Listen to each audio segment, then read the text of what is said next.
Oh, there's a sideways one again. Hey, everybody, thank you. Also, I missed last night. There was people that sent PayPals in, so I forgot. I missed them. I didn't realize there was a few of them. So thank you, Melanie Goodman. I think I mentioned her. But then there was Rochelle Black. Then Lori. Paulette. Amy.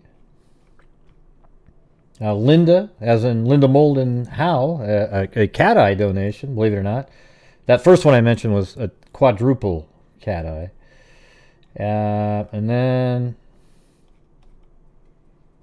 Debbie, thank you very much. Maureen, Paulette, Sandra, and then another cat eye, Angela. Angela, I'll just say, I don't know if I can actually, put her whole name out there or not. And then Miss Skiss today for a, let's see. Actually, that last couple of them are for today. They're starting the new year off. So thank you. So Miss Skiss on there.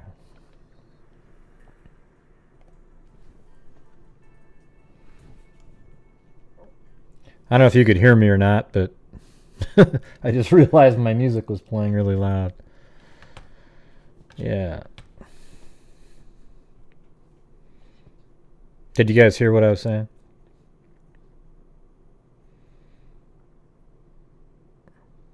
What do you mean you wonder what the case is about? It says in the title.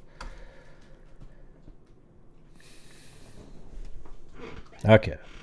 And then Kubi right there got it started off too. So that's right. We got to get the month going again. I know it's tough. I know. Yep.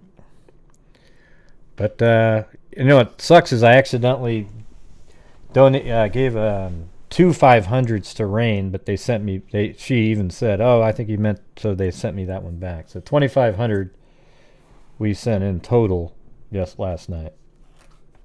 500 to Rain and 500 to 4 other charities. So there you go. It's the freak family making it work.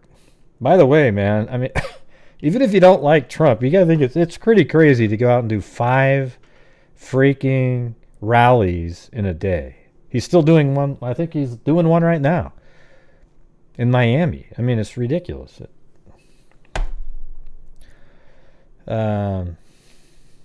Yeah. So awesome. Yeah, this one I stumbled upon this story. I was looking at some more of the Miami, or not the Miami, the Florida cold cases that I've been covering, and there was one. It was African American girl, and they really hardly have any information on it. But I thought I would start with that one. But then when I was looking into, I was trying to find when they found her, and then it came up with a link to a person. I looked her up, and then later she showed up again related to some other ones, and then all of a sudden it turns out that there's like 11 women that were killed in a 10-month period, all right around the same area, and kind of actually close to that case that I was just on another channel talking about. But yeah, it's really crazy. I like this tone of brick behind me now. Looks pretty good.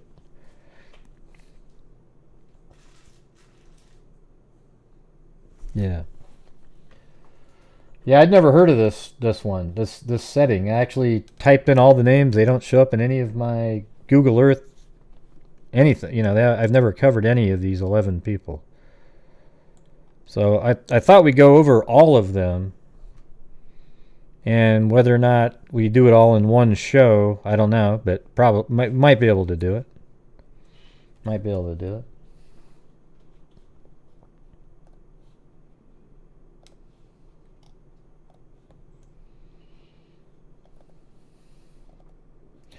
But let me bring up the one girl again with almost no coverage whatsoever. Okay. And I don't even know if there's a... Well, they have a picture of her on... Shit. Hold on. Let me try to get that open.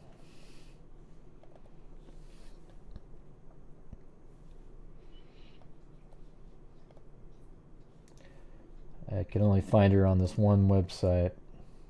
Other than that, there's no mention whatsoever.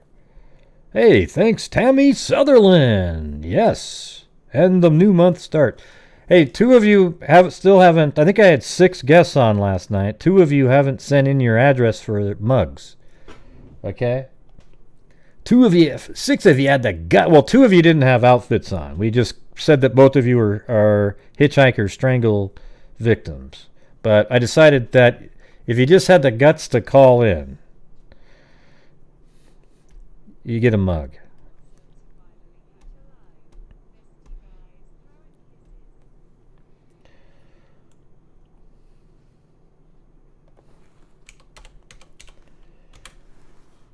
Oops, hold on.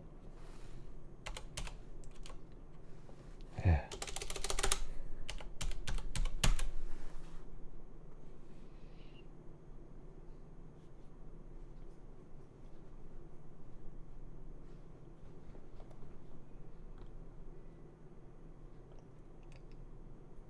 What was her name again? Yeah, her name is Ernestine Boston.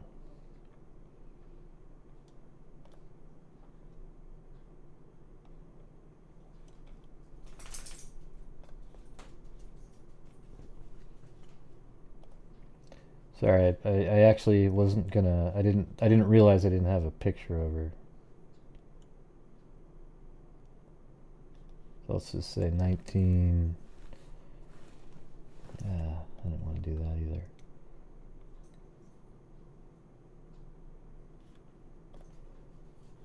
either. Well, I can't really find it. There's a picture of her on there. I don't want to keep looking. But there's so little information. This is all there was. And actually, I came upon this name because remember the serial killer that we discussed a couple days back, where they were from Florida? I think it's this one right here. This guy, FBI seeking possible victims of killer who traveled across the country. And we covered this guy. And I was trying to see if I could find some other victims of his, because he actually lived in Florida for a while. And this case is unsolved, so it very well could be. You just don't know. But it says, a dead girl found Monday in the underbrush. Oh, let me switch over. There we go. A dead girl found Monday in the underbrush of Northeast 53rd Avenue has been identified as 16-year-old Ernestine Boston of Gainesville. Let me turn this down. I think I didn't find the exact address, but the whole road looks pretty dicey. There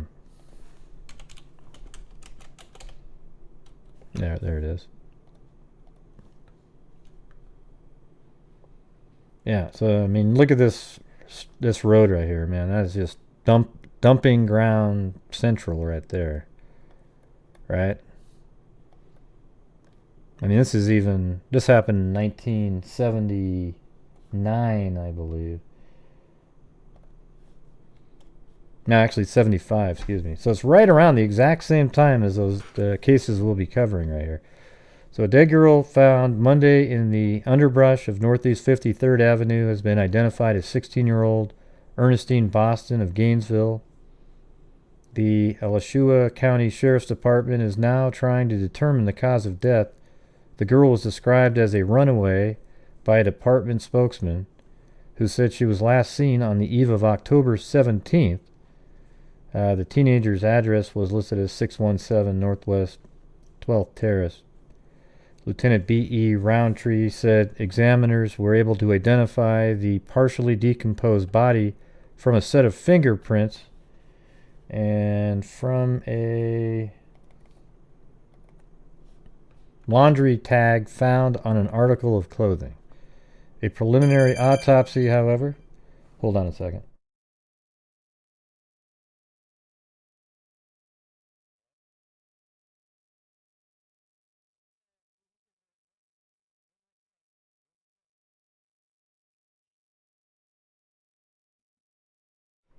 Yep, like clockwork. Let's see. A preliminary autopsy, however, failed to uncover any obvious cause of death, such as a bullet wound. Investigators now waiting for results of a lab test. So probably strangled to death, I would imagine. It's interesting though, the dates on that. I'm not sure. Let's see how far away this area is from. Yeah, so down in this area. I'm going to turn off this current case that I'm looking at. This one right here. Okay, good. So all of these pins are related to the case we'll be talking about. Cases. I mean, look at that grouping right there. There's no way in hell those aren't related. Thanks, Rebel Rose. They did have one listed in there that turns out it wasn't part of those. But it was right in the exact same area. It was crazy.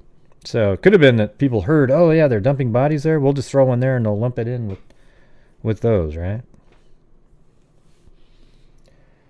So anyways, that's all there was on that girl. I couldn't even find any updates. I couldn't find a damn thing. It's really sad. And again, that's probably sort of the racial divide in news articles. They absolutely didn't cover those cases at all. Man, it sucks, So, all right. So there's a lot of stuff going on in this case, but we're just going to start at the beginning before they even knew that there may be a series going on, and this one's unsolved, by the way. So it makes it interesting. And more interesting, I guess.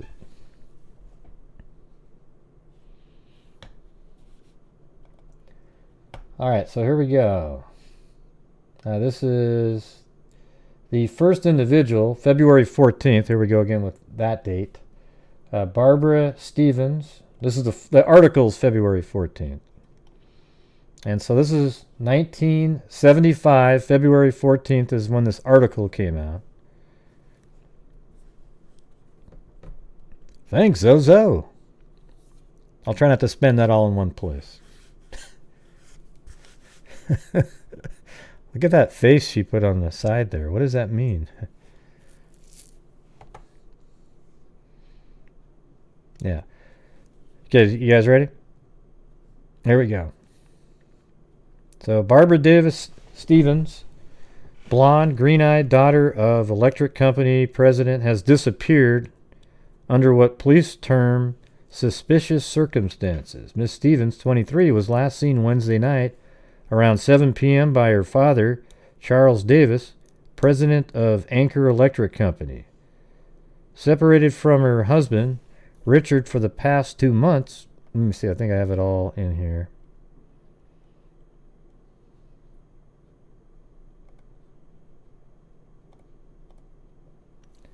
And this one we're working on right now is Barbara Stevens. Right there.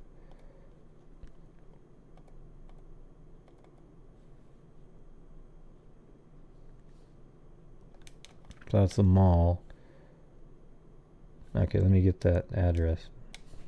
Thought I had that. So 9700 Southwest 84th Avenue. Okay, so this is where she was living at the time she disappeared.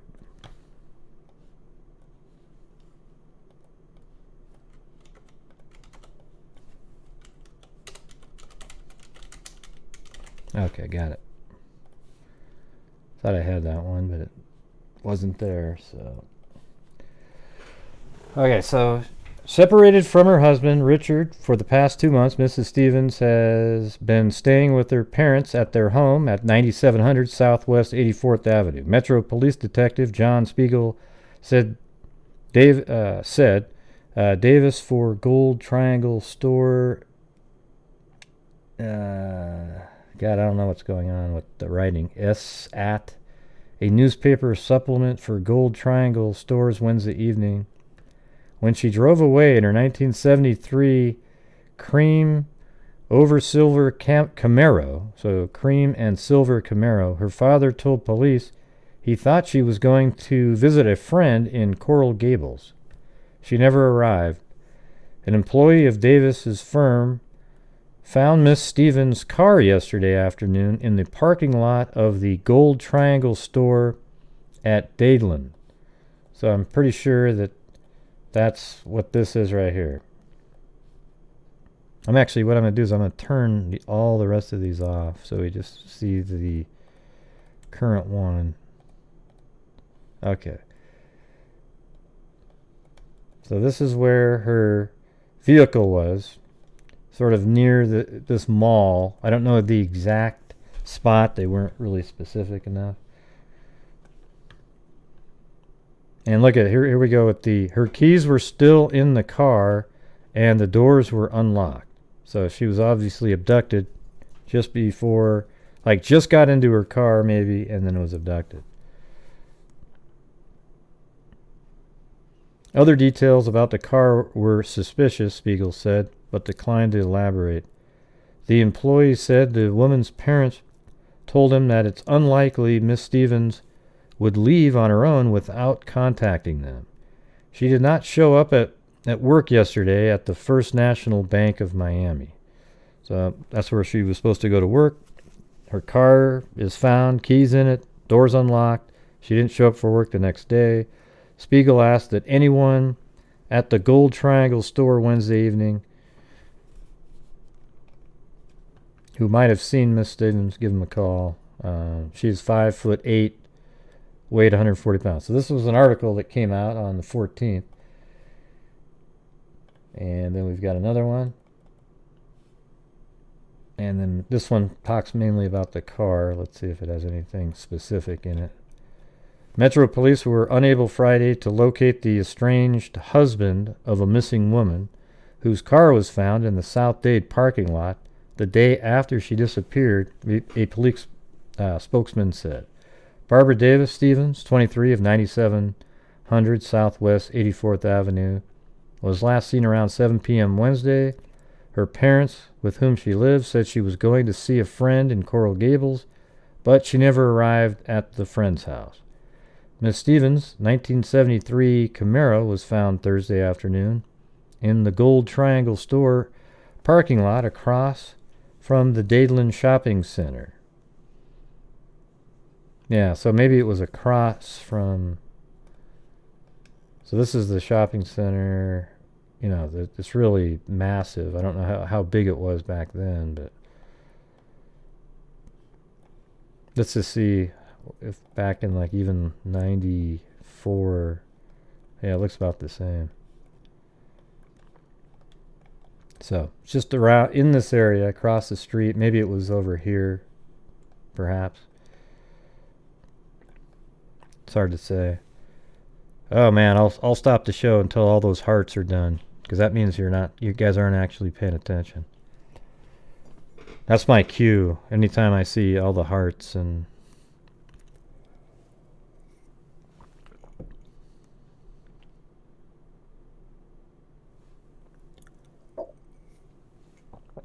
Yeah.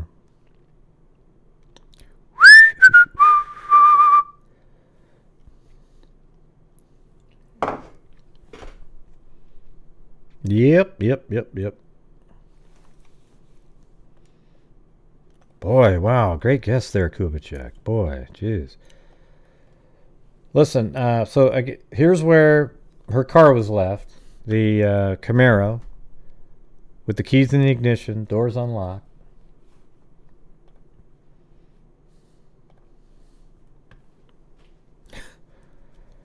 Yeah. Miss Stevens' 1973 Camaro was found Thursday afternoon in the Gold Triangle store parking lot across from the Dadeland Shopping Center. Police said there were suspicious circumstances about the vehicle that indicated foul play, but they would not say what those were. Miss Stevens' car father, said that she and her husband Richard, who now lives in Southern California, have been separated for about 2 months. Davis told police that his daughter never stayed away from home for a prolonged period of time without telling her family where she would be. Police said they had been unable to reach Richard Stevens in California. They added that they have no reason to believe that Stevens is not in California. Police helicopters and ground units began a search Friday of vacant lots and isolated areas in the southwest Dade County. That's her right there.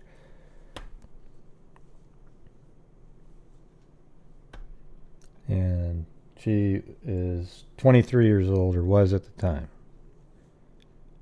Oh boy, still joking around in there. Try to focus just a little bit sometimes.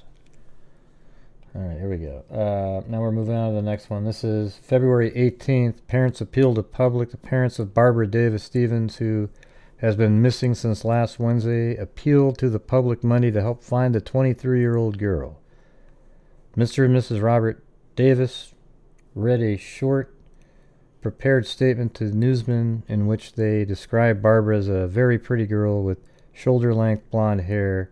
On the day she disappeared, they said Barbara was wearing a bright red blouse, black and white plaid pants, and red sandals. She was 5'8". And again, her 1973 silver Camaro was found Thursday afternoon in the parking lot. Alright, now this is 3 days later. Body found in South Dade, maybe missing woman.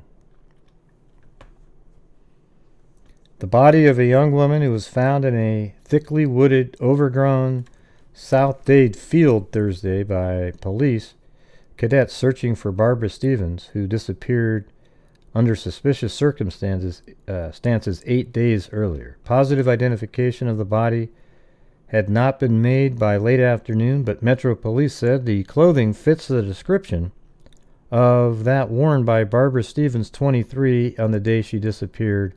Long sleeve red turtleneck blouse and black and white brown plaid slacks. Miss Stevens had been wearing red sandals. The dead woman wore a sandal on her left foot. The other was found near the body. The body fits the general description of Barbara Stevens, said police spokesman Ralph Page. The clothing fits the general description of Barbara Stevens. On that basis, we have notified her parents. And because of decomposition, police said it was not possible to determine in the field how the young woman had died. The body was removed at 2:17 p.m. in a medical examiner's van. The family of Miss Stevens did not go to the field where, at 10:45 a.m., police found the body in a shallow depression a few yards from a food market parking lot. Sparrow was one of 8 members of a cadet search party, and that's who found him, her. She had been missing since she left home at about 7 p.m. on February 12th, and this is the 21st, so she was probably found on the 20th. 8 days, I would imagine. So that's how long she was missing. Alright, so she has been found. And now we're going to move on to the next person. And that's Arietta Tinker. And this is April 12th is when I think she was found. Oh yeah, and where they found her body, though, was right here. Barbara Stevens. She was found right around in this area, and I'm sure back then there was a wooded area, but it was right in this general area. So it's not far away from the mall and where she lived. It's like a perfect triangle there. Hey, thanks, Berserker Loci. So this one is one of the ones that, you know, I don't know, you know, some of these might not be related. It's just the timing of everybody and the circumstances are similar. That's the part that's strange. But we don't know for sure if they're related. One of them I know wasn't related because they had one listed in a newspaper article, and that case was solved a year after that. It was somebody, a guy and a girl wanted to have sex with this one girl, and she said no, so they took her to a canal, beat her up, and threw her in the water. And she admitted to doing it. The girl did. And I'm sure the guy also she got 15 years. And so that one was solved, but there were still 11 that aren't.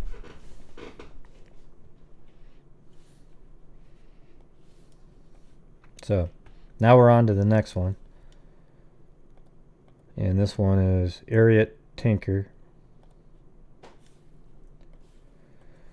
Body of a white woman in her early 20s was found floating in Snake Creek Canal just east of US 27 on the Broward-Dade County line Saturday afternoon. The body was found by an off-duty Coral Gables policeman who notified Broward authorities.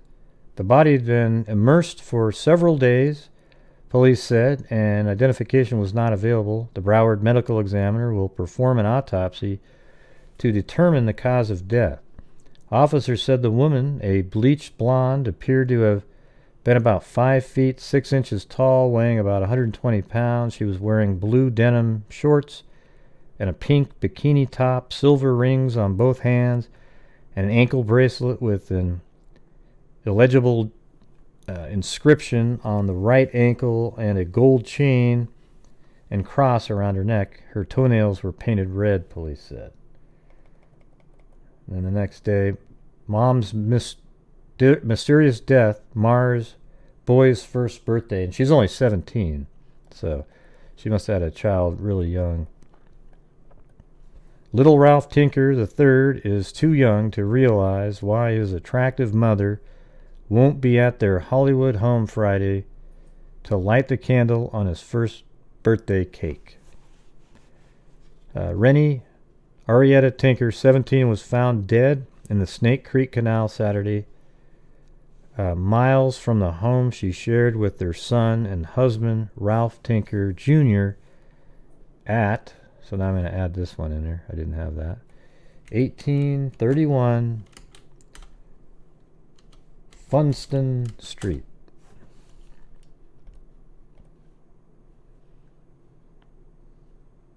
That must be right there. Is that Miramar? Let me make sure. Okay, same one.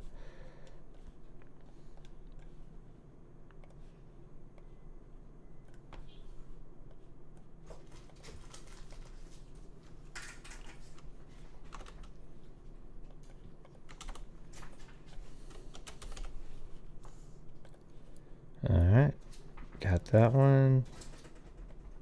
It looks like that's probably not what it looked like back then, I would imagine. Let's see. Yeah, that definitely could have been there. That looks like that definitely could have been there. And that's 1829, though. Is there a next one? Let's see.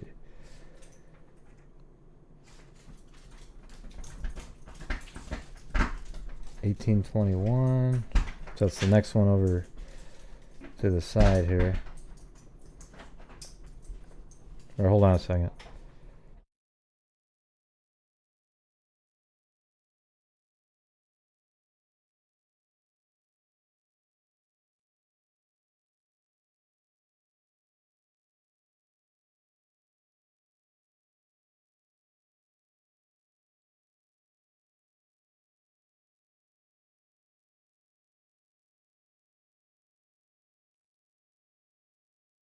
Alright. I'm so mean. I locked the bottom lock on the door. So, because of that, I'm so mean.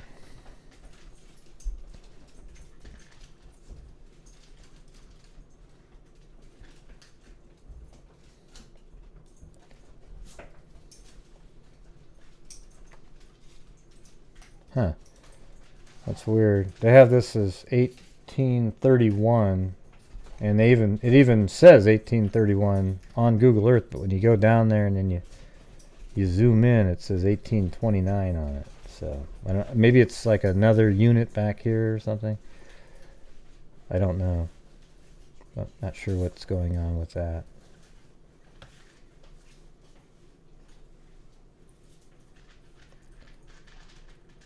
Yeah, it's definitely, that's the right address.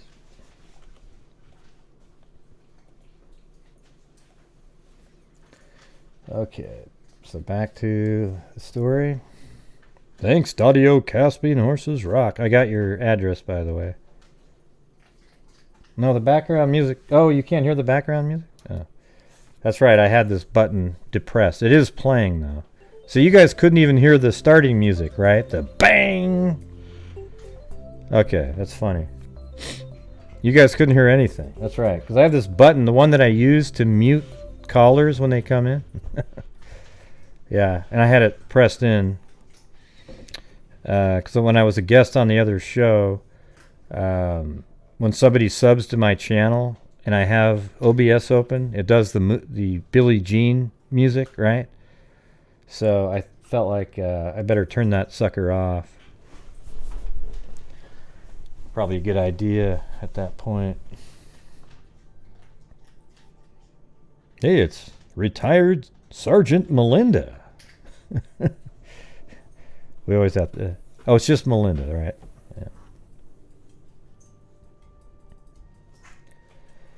Yeah. Okay, so let's see. Arietta Tinker, 17, was found dead in the Snake Creek Canal Saturday, miles from the home she shared with her son and husband, Ralph Tinker. Police said they are awaiting report from the Broward County Medical Examiner's Office stating the cause of Miss Tinker's death before they decide whether or not the woman was murdered. However, let's see. Detective Robert Buzzo said it is possible she accidentally fell into the canal. However, he indicated foul play is involved in the death of the blonde teenager who had been reported missing by her husband last Thursday. So now they're referring back to the first case, right, to Barbara Stevens. See, however, he said, however, he indicated foul play is involved in the death of the blonde teenager who had been reported missing by her husband last Thursday. Her husband, wait, hold on. I think this is this one. Just a second. Wait, what are they saying here? Police said they are awaiting report.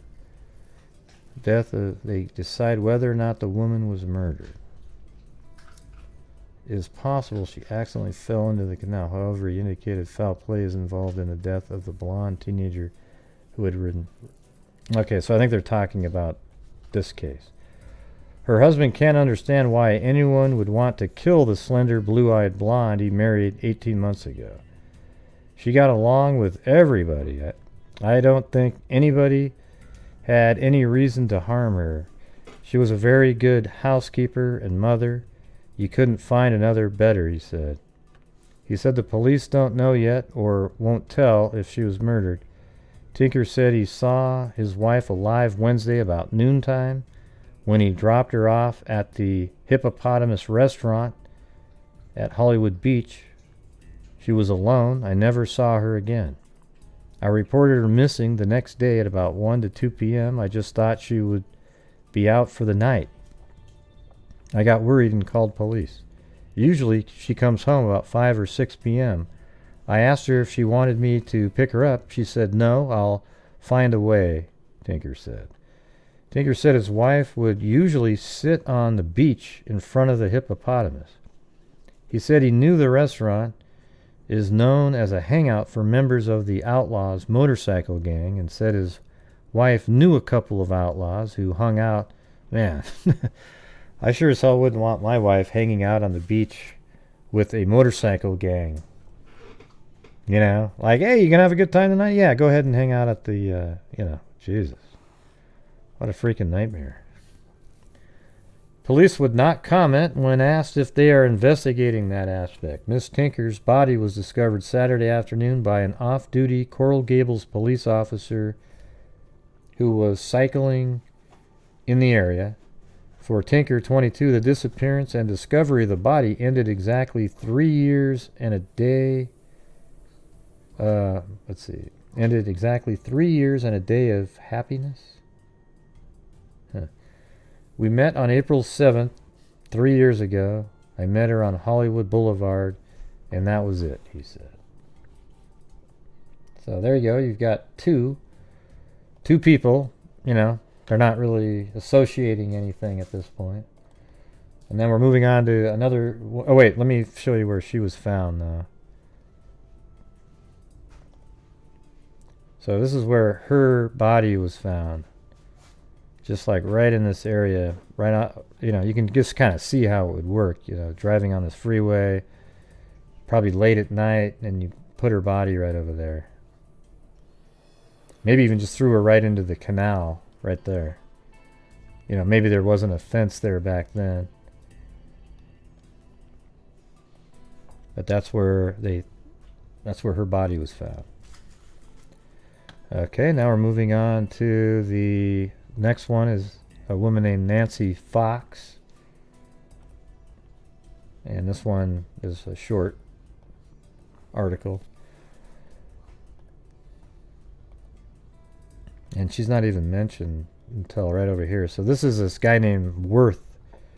He's some kind of a killer. Let's just see what it... Walter R. Wirtz, 27, an ex-convict from Duval County, has been charged with abducting Cheryl Ann Ives from a laundromat about 1 a.m. yesterday and slashing her throat with a razor blade when she refused his sexual advances.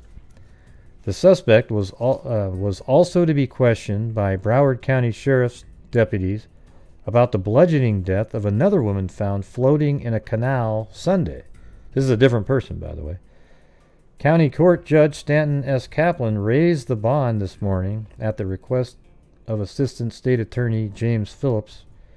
The body of the woman found in the canal has been tentatively identified as Nancy Fox, 19, a Westbury, New York native who moved here about 2 years ago. Miss Fox was identified yesterday afternoon by two girlfriends who became concerned when they had not seen her for 3 days. Miss Fox of 332 Southwest 22nd. I think I have that one.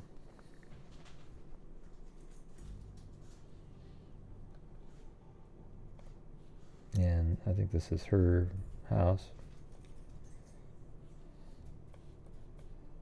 It's behind that fence though, so it's hard to see, but right back there. Maybe there's a better shot over here. And yes, everybody, don't forget, we are starting the new month now. We are up to, believe it or not, if you're new to this channel, we are up to donating $18,000 for the year. Okay, we did another $2,500 last night to 5 different charities. 500 to RAIN, 500 to the DNA Doe Project, 500 to the Innocence Project, 500 to National Center for Missing and Exploited Children, and 500 to Libby and Abby Ballpark Fund. So we're up to $18,000. Pretty amazing.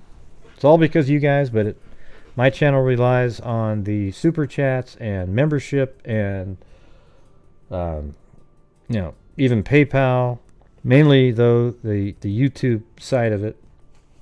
And then I take a large percentage of that and donate it to crime-related charities. All right? So that's my pitch. So that, just letting you know that that's it. So sometimes when I say treat me like a cup of coffee, it's like, hey, I'm on here for like 2 or 3 hours. You could pretend I'm a cup of Starbucks coffee, right? Because I'm actually more entertaining than a cup of coffee, right? Well, not much, but I should be a little bit.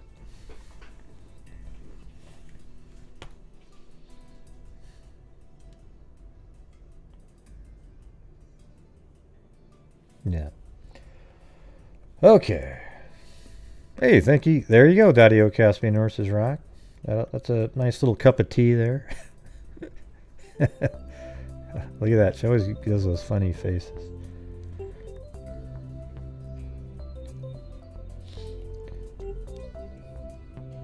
Yes, I think we're gonna get to.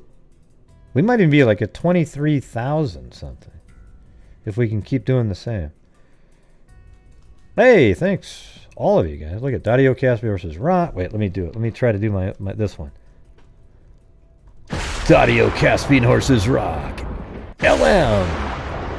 And retired Sergeant Melinda. There you go. And M22. Wow, yeah, I haven't seen you forever. What's going on, M22? The sniper rifle? Remember that? I used to always call you, hey, you're the sniper rifle. M22. Here's to 20K by the end of 2020. Thanks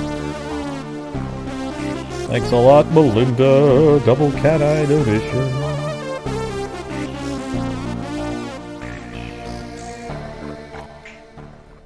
Sorry I missed it. Can you please add this to charity? Thank you for everything that you do. Yeah. Well, like I say, all the donations, they go to an overall fund, and I take a large percentage. Some of it, some of it supports my channel and everything. Awesome work, Gray. Haven't made a live in forever, so I'm due a donation. Lol. Slightly smiling face. That's so crazy. I haven't seen M22 for a million years. Yeah. Oh, that's right. I'm always on too late. Sorry about that. Yeah. Well, thanks you guys. Thank you guys very much. So now we've got 2 bodies. Now we've got a third one. They're mentioning this one guy who just slashed a woman's throat because she wouldn't, do what he told her to do sexually. So it says the body of a woman found in a canal has been tentatively identified as Nancy Fox, 19, a Westbury, New York native who moved here about 2 years ago. Miss Fox was identified yesterday afternoon by 2 girlfriends who became concerned when they had not seen her for 3 days. I just showed you where she lived. An autopsy indicated Miss Fox died from several severe blows to the head. She was also choked before she was tossed into the canal. So she's probably choked to death, then bashed in the head. Well, who knows what was first, to be honest. The guy could have incapacitated her with blows to the head and then finished her off choking. Sheriff deputies refused to discuss Worth's possible connection with Fox's murder. Worth is from 1440 Southwest 26th Street, and he's out on parole after serving 2 years of a 5-year sentence for his conviction of assault with intent to commit rape. Yeah, so if you hadn't let him out after 2 years of a 5-year sentence, she'd still be alive. Is that what you're saying? Or the person that he killed, not Fox. Miss Ives, meanwhile, was resting comfortably. Wait, I thought he killed her. Abducting Cheryl Ann Ives and slashing her throat. Wow, so she survived that. She's resting comfortably at Broward General Medical Center after receiving more than 350 stitches to close her wounds. Miss Ives lives with her mother at 2631. Let me throw these in there just to see. 2631 Southwest 5th Street. Hell, man, that's not going to be in the right spot.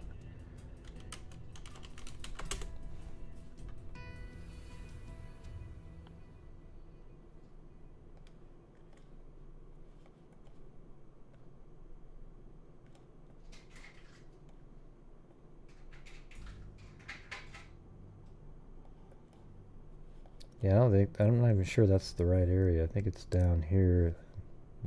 Let's see.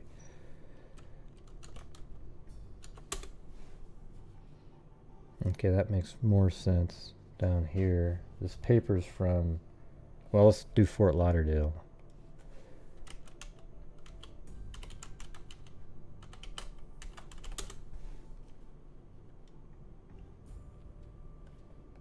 No, it's not going to be it.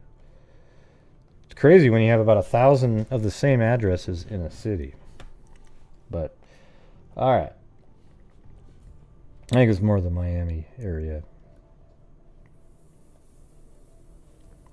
So right now we have 3 bodies. And let me show you where she was found.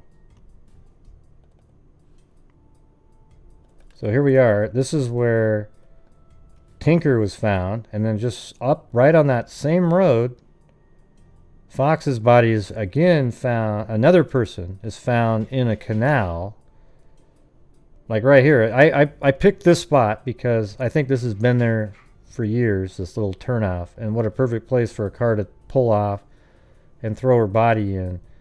You know, the map I was looking at had her just generally in this area. I mean, it easily could have been right here too, but this one has a little bit of a protection too. If you pulled in, these trees would be blocking. So I think that's probably the location right there. So now you've got two people found in a canal on the same road. It's a little bit like the Long Island serial killer, kind of reminds me of. All right, now we're moving on to the fourth murder. Oh yeah, and just to show you, look where that one is. And there's two people.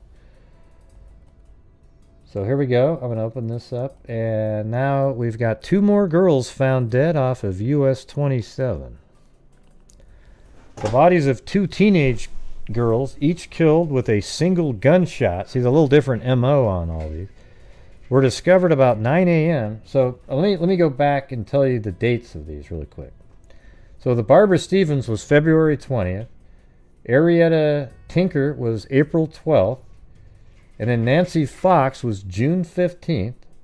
And now Barbara Schreiber and Belinda Zetterower are June 18th. So just 3 days later. The bodies of two teenage girls, each killed with a single gunshot, were discovered about 9 a.m. today by a family on a fishing outing 2 miles north of Sawgrass Recreational Park near US 27. The fully clothed bodies were found on a winding gravel road 30 yards west of US adjacent to the canal. Let's see if we can see that. Windy gravel road.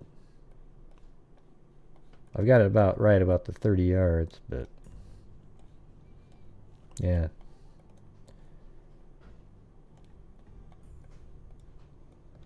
I wonder if it was like more in that spot.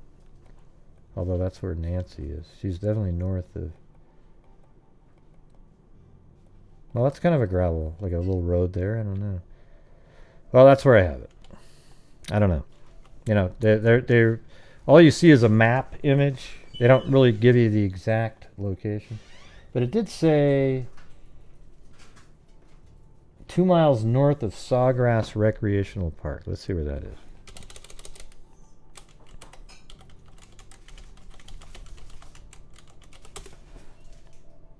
Okay, that's just right there on the corner.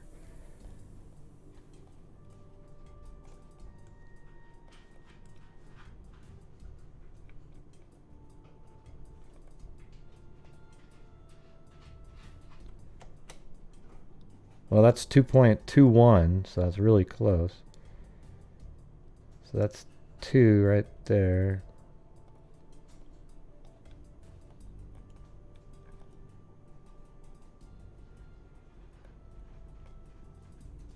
Yeah, so I think I'm generally close, you know. It's right in that area.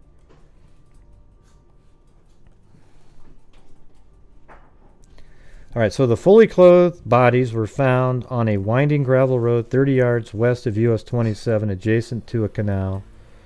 Hey, thanks, Spleen Girl.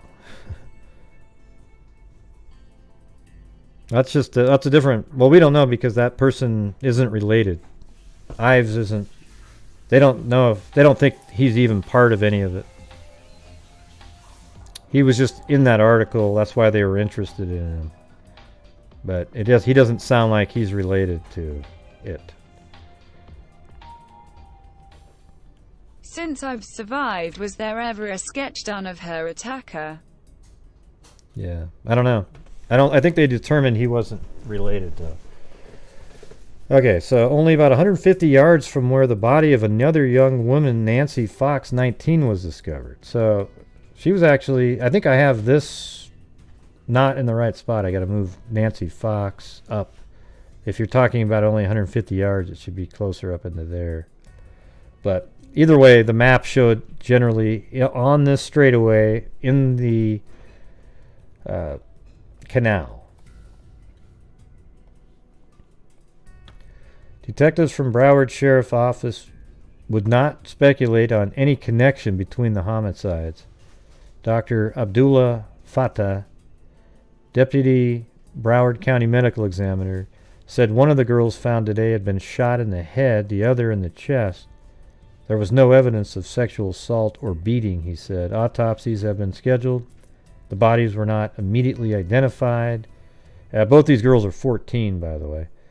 Captain Elihu Ferez of the Sheriff's Office said the girls apparently were killed when they were found, possibly sometime last night.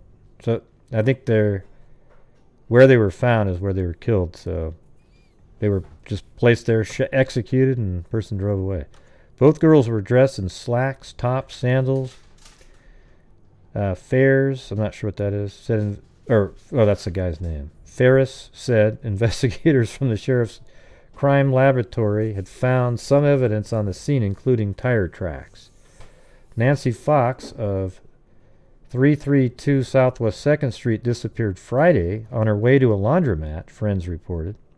Her body was discovered floating in the canal adjacent to the road where the two girls, or the two murdered victims, the girls that were just talked about, were found today. She died from severe blows to the head and had been choked, the medical examiner said. So, one of them was found in this canal, and the other two were found over on this side.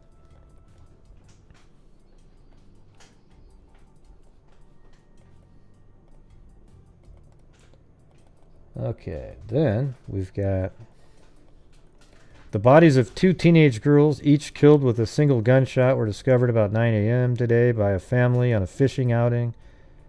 It's basically that same information, but it was another article that same day. And then 3 days later, these are both those two girls right here. Notice how they all have that look kind of similar.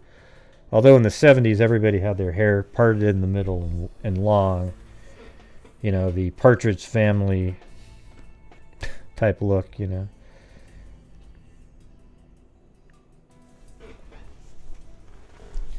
The search for an executioner who left the Miami rental car linked to slangs. I haven't read this one yet, so I was interested to see what that said.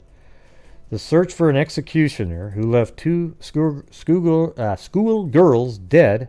Hey, say school girls 10 times fast. What was the other one that we couldn't do the other night? Kangaroo something. Yeah. A spent .45 caliber bullet found on the floor of a car abandoned Saturday morning. Wow, this is weird. That's right. Kangaroo fuel. It's almost like if you don't read fuel in your mind with it, you can do it. Yeah, I wasn't talking about Brady Bunch, though. I was talking about the Partridge Family.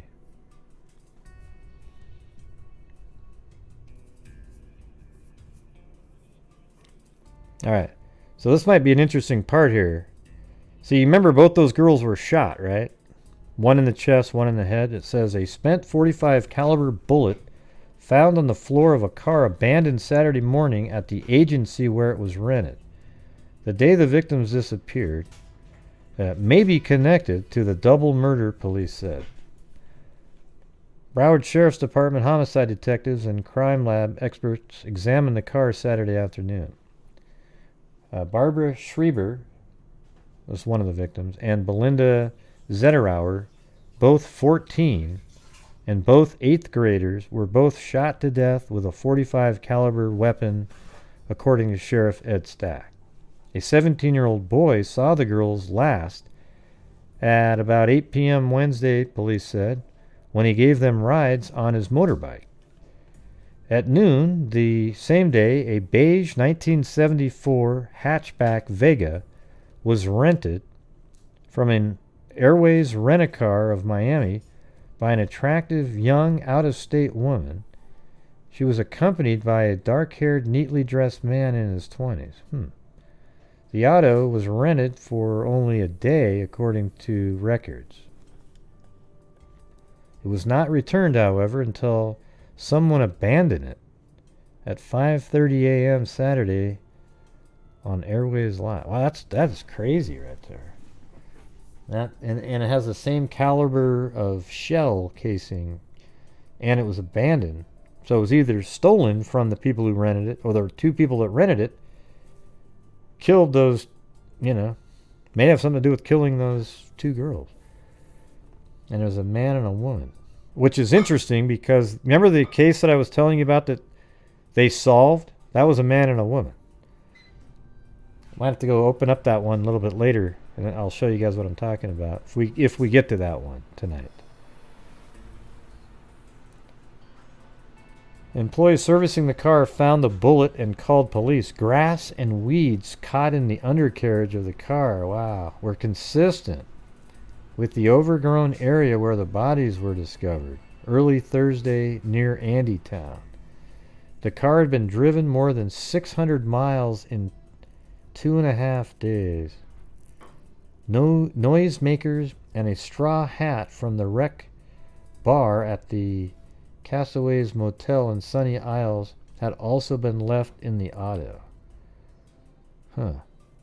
Rental agency employees seeking the balance due on the car's rental contacted the Collins Avenue Motel, but found no one using the woman's name registered there. Jeez.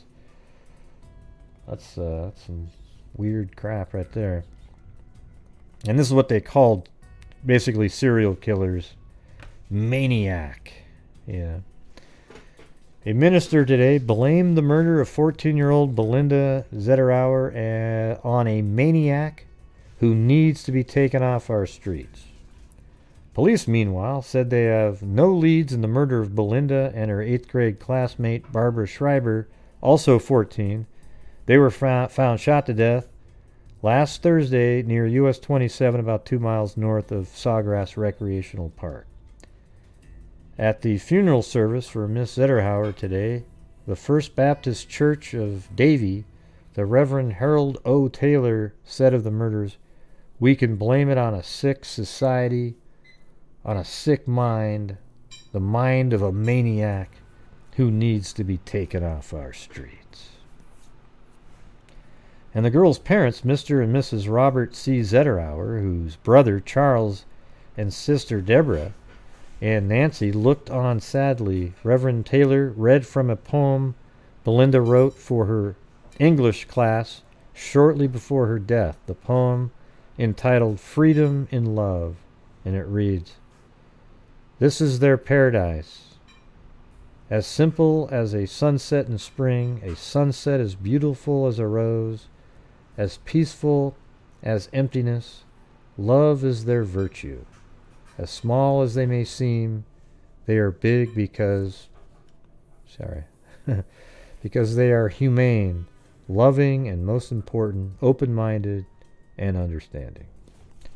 The Little Baptist Church was crowded with friends of the family and many of Belinda's classmates from Attucks Middle School. Anyways, man, it's brutal. 14 years old. I have a few on this one, though. And then again, the cleric blames it on a maniac. And this is from the same article. A .45 caliber weapon at close range, but detectives who traveled to Miami Saturday to inspect the car, which was abandoned at the rental agency from which it had been taken, said it was not associated at all. Oh, so they've cleared that vehicle that we were just talking about. So I'm glad I read that one. So let me go back to the previous article and read the last sentence. Each girl had been shot once with a .45 caliber weapon at close range, but detectives who traveled to Miami Saturday to inspect the car, which was abandoned at the rental agency. That's weird. It seems so promising.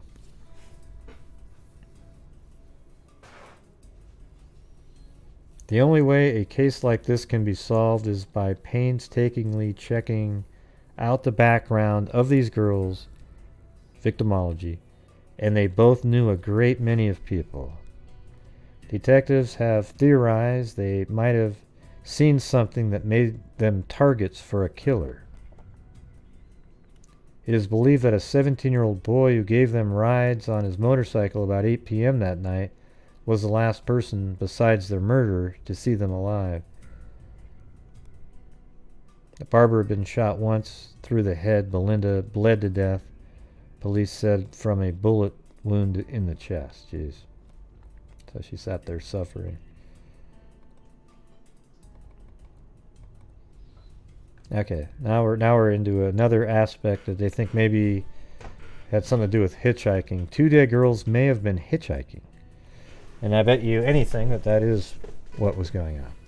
Sheriff detectives continued questioning acquaintances of Barbara Schreiber and Belinda Zetterower today, trying to retrace the movements of the slain 14-year-old beyond 10 p.m., both of them, Wednesday, when they were seen alive, or last seen alive. Amid speculation, the girls may have been killed after hitchhiking a ride.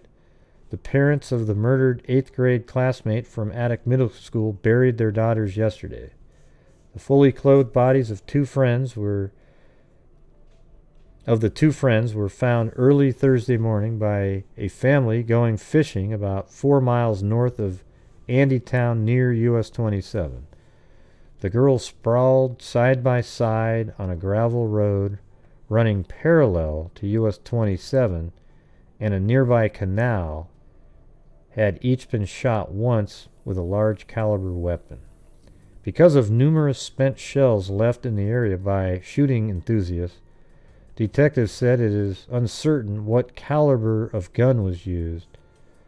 Police at first said a .45 caliber weapon was used, but Detective Captain Aluhu Ferris said the gun may have been a .38 caliber. Belinda, who lived at 4942 Southwest 44th Terrace, and Barbara of 4966 Therazin Drive, Hollywood, had told their mothers they were spending Wednesday night at a friend's home.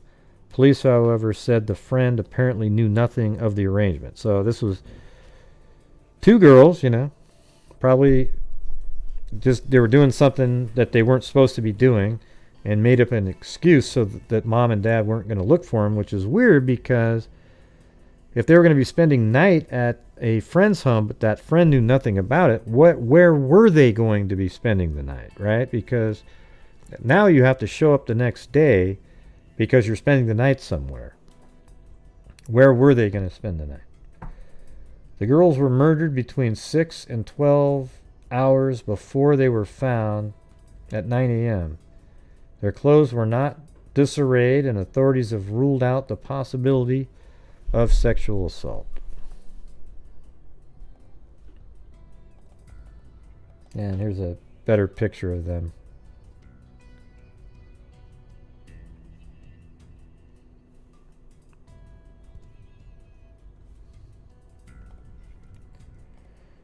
Okay, so now we're moving on to Robin Leslie Losch, I think. L-O-S-C-H.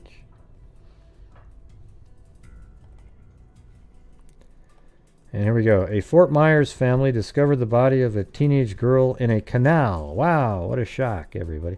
I'm going to look at this again really quick. I'm kind of thinking this might be the gravel road now. Let's see, Nancy 5. There's a gravel road runs parallel. So you sort of wonder if maybe the 2-mile part isn't really accurate, and it's maybe even this spot right here. Well, it doesn't really run. Well, let me go back in time to 1995.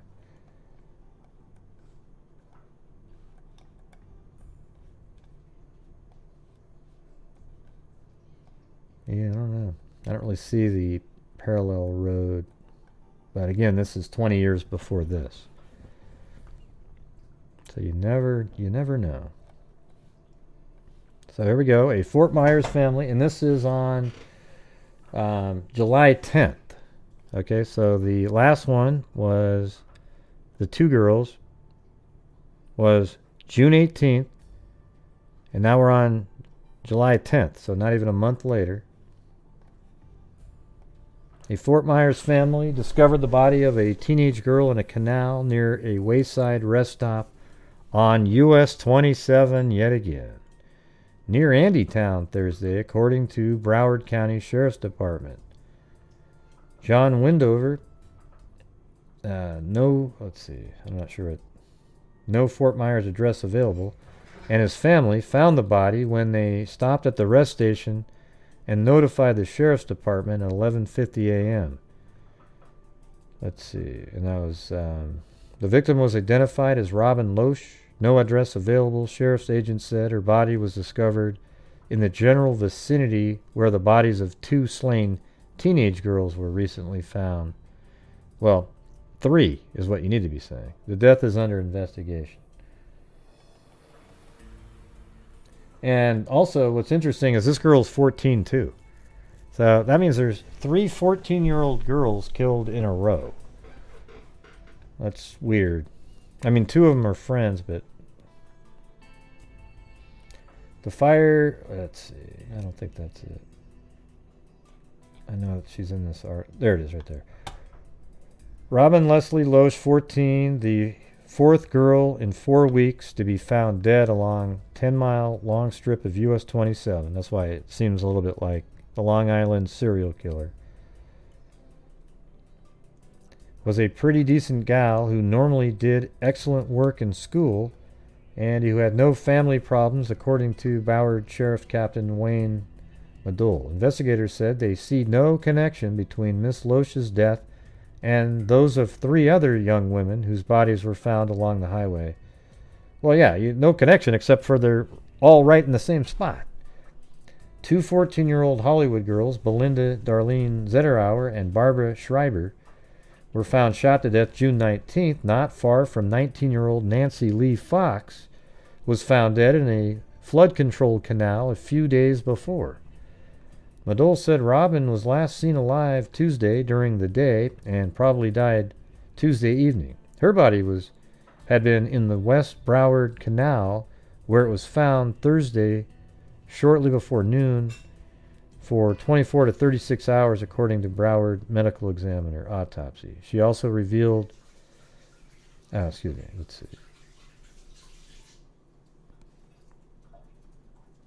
Which also revealed she suffered no external injuries and may have drowned, they thought.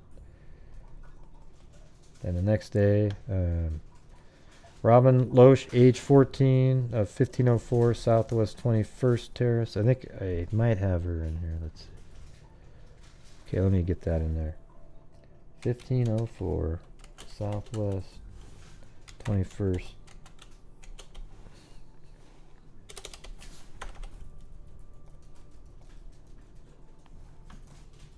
Yeah, so she just lived right here.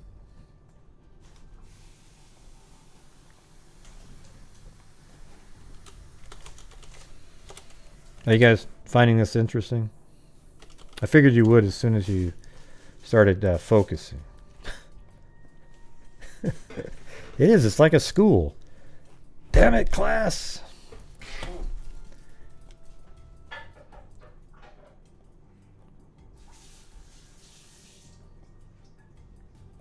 Okay. Now her body was found right in this area. So you see how now look how crazy this is. Arietta, Robin, Nancy, Barbara, and Darlene are all found on Highway 27 in a canal. But we don't find anything related. You know, silly me, I just can't seem to. I mean, it is possible that they're not, but it's just giving this short amount of time.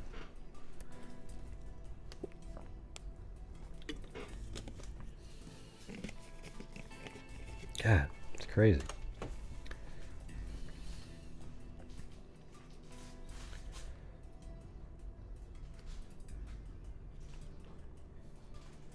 Yeah, it's wild, right?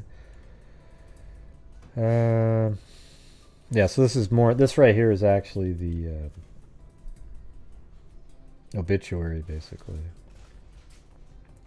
All right, now we're going to move on to another person. This one is Ronnie Sue Gorland. She's 27.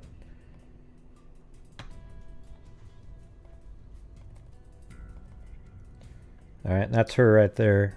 You can see it's not the greatest picture, but that's all I got.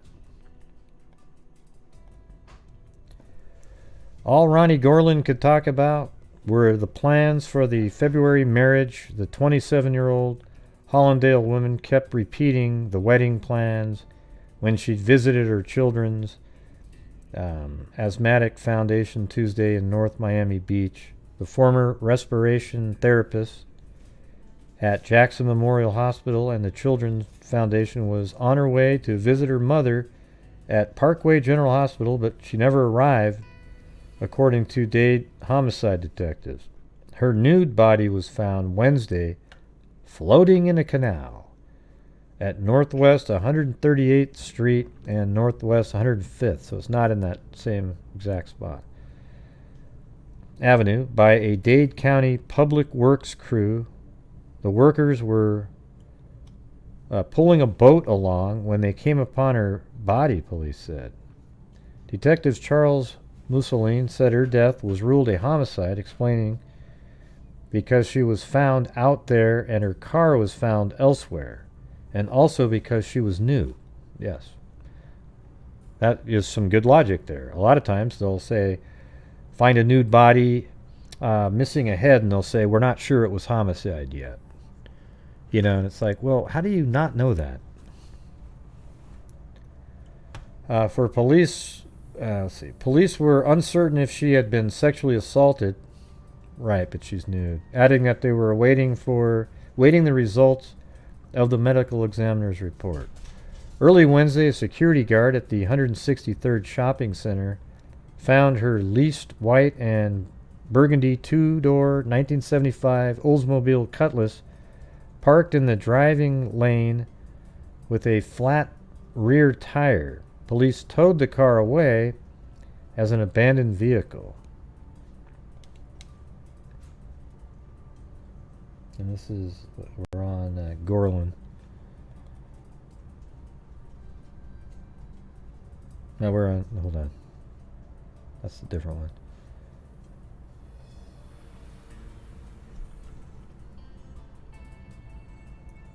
Let me get her address. She lived at 137 Golden Isles Drive. Probably not too far away. Yep. Wow. So she lived in this high rise. I don't know if that's what it was back then. Let's see.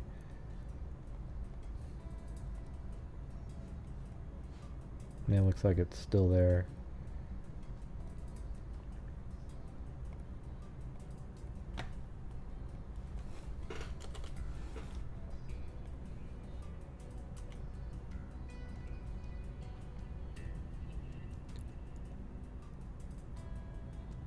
Okay, and then her body was found, so this is where she lived, and then her body was found right here.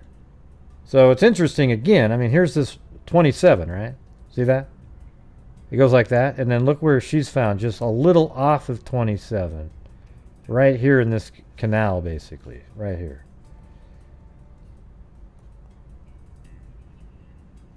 Don't you think that's still, I mean, look, you just keep driving straight here. And then you get right back on the 27, and then boom, boom, boom, boom, and then 2 right there.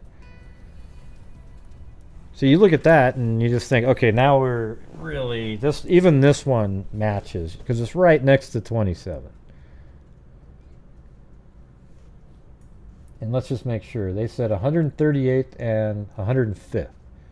So that's, let's see where 138th is. 138th and 102nd. And this is 107th, so, you know, right around in this area. Let's see if that's what this is. That's 104th. And so I guess if there was a street right there, that would be 105th. No, that'd be 104th.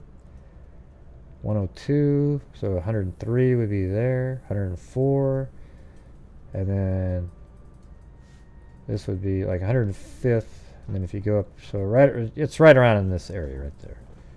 So that's 100. Oh, there's 105th. Is that 105th? There we go, right there. So just a little bit more over to the right.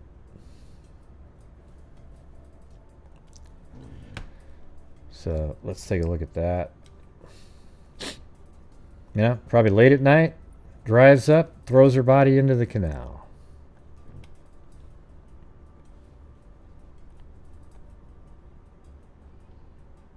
Only 3 weeks ago, she had returned to the family home at 137 Golden Isle Drive from Latrobe, Pennsylvania, where she had been working for the last year. A few years ago, the Gorlands moved to Hollandale from North Miami, where Ronnie had graduated from North Miami. Last week, the family had gone on a brief vacation to Paradise Island in the Bahamas. Okay, so you got that, and then I'm going to move on to woman's murder probed for links. So now, now they're really starting to go, something's a little, you'd think they would have been a little bit more into that earlier. Police are investigating the possibility that the murder of 27-year-old Hollandale woman found floating nude in a Northdale canal may be linked to 5 other similar cases in the past 7 months. Ronnie Gorland, an unemployed respiratory therapist who had recently moved from Pennsylvania back in her parents' home, disappeared Tuesday from the 163rd Street shopping center and was found yesterday in a canal at Northwest 138th Street and 105th Avenue. Since May, the bodies of 4 young women have been found in or near canals in South Ballard. In January, a 21-year-old South Dade woman, Barbara Stevens, was found dead in a wooded lot after being abducted from a shopping center parking lot. Wow. So she literally was abducted. Much like the other one. Remember the other one that had the key in the ignition and the door unlocked of her car? I bet this one is very similar.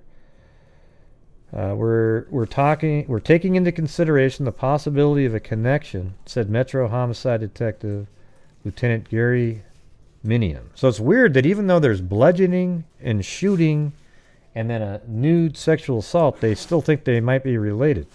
So there must be some other elements that they're putting together.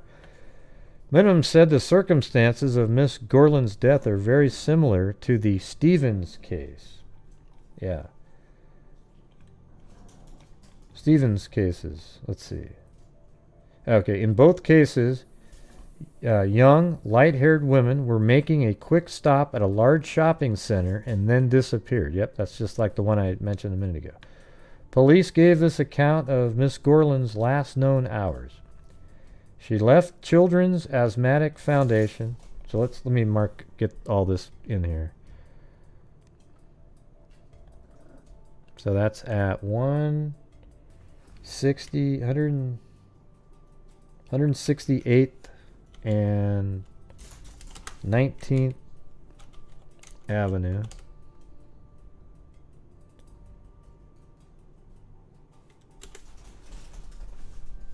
Okay, right there. There's Blue and Chloe. And so this is at the Asthmatic Foundation.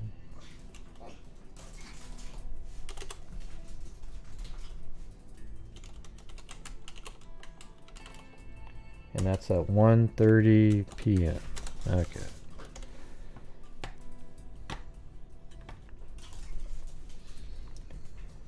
Yeah, except I put PME that it matters, but okay, so we got that. And then 19th Avenue at 1:30 p.m. Tuesday, saying she intended to visit her mother, who was hospitalized at Parkway General Hospital at 2 p.m. So let's see where that is. Parkway General Hospital. Oh man, how many are there?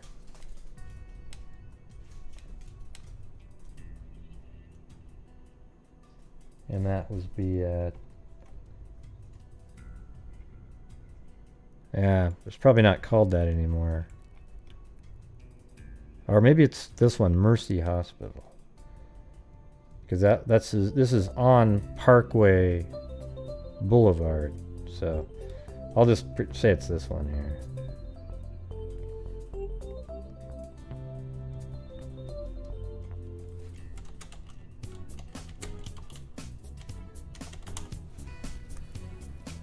Thanks, Zozo!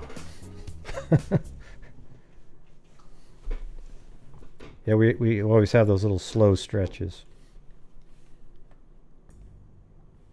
Okay, so she was supposed to be there at 2 o'clock. She said she planned to do some shopping at 163rd Street Shopping Center. So let's see, is that still there? Shopping near 100.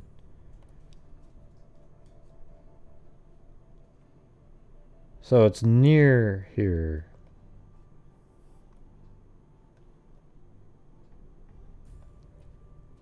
This is 163rd. So there's the Asthmatic Foundation.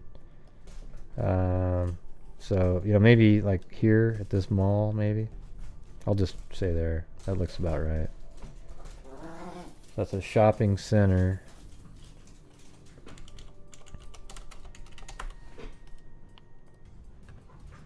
There we go. So she was here at 1:30. She was supposed to go up to this hospital, Parkway Hospital up here, and then come back and do some shopping over at this mall here.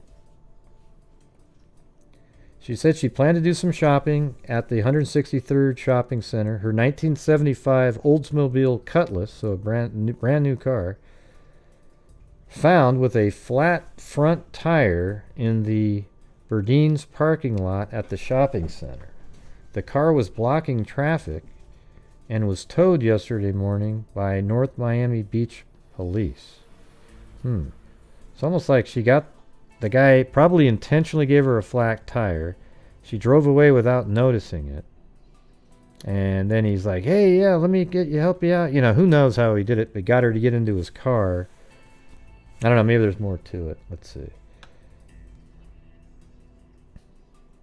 But police today questioned whether Miss Gorland, a punctual person, actually drove to the shopping center. Oh, yeah, that's true, I guess. Since she left the Children's Asthmatic Foundation just a half hour before she planned to visit her mother at Parkway, there would have been almost no time for shopping, police said. Well, maybe she went shopping after. Oh, she never made it to visiting her mom. That's the problem. Based on that premise, police speculated that the murderer may have confronted the woman outside the Asthmatic Foundation. That makes sense. Yeah, that's right. She wouldn't have gone shopping. They're assuming that because they found her car there, but she wouldn't have done that, knowing that she had to be at her mom's house just 20 minutes. I mean, mom's hospital 20 minutes later. Remote canal where she was murdered and then returned. So she was murdered at the canal. The car to the shopping center. Let's read that in order again. Based on that premise, police speculate that the murderer may have confronted the woman outside the Asthmatic Foundation, forced her to drive to the remote canal where she was murdered, and then returned the car to the shopping center, which is close to the Asthmatic Center, which would get him close to his vehicle if he had one, right? Shortly before noon yesterday, about 3 hours after her father had reported her missing, Miss Gorland's body was found by a Dade County surveying crew. Preliminary autopsy results show that she had been in the canal at least since sometime Tuesday, So what day is this? Friday. Found yesterday, so 48 hours. Excuse me.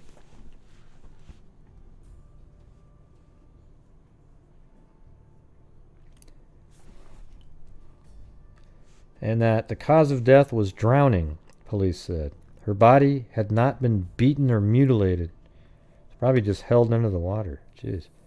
The beige pantsuit she was wearing when last seen has not been found, although the wooded area near the canal are being searched. The canal was 5 foot deep and had steep embankment, police said. Authorities were trying to determine whether she was unconscious when she was thrown into the canal or held under the surface until she drowned. Miss Gorland was 5'8", weighed 120 pounds, and had light brown, shoulder-length hair. She planned to marry her fiancé from Latrobe next February and move back north. Jeez. The other young women who've died similarly are Nancy Fox, 19, abducted from a Fort Lauderdale laundromat. See, again, isn't that weird? Abducted from a laundromat. Barbara Schreiber, 14, 2 hitchhikers. Belinda Darlene, she was another hitchhiker. Then Robin Losch, 14, who was found dead July 11th in a canal about half a mile from where Schreiber and Zetterower girls were discovered. Isn't this crazy? Jesus. I never even come close to hearing it. I mean, I've never even... I don't think I've ever heard of this story anywhere. You know? It's probably out there somewhere, but... These are all murders that are... You know, all in this short amount of time, and all their bodies are found around, and maybe they're not all related, but some of them are for sure, right?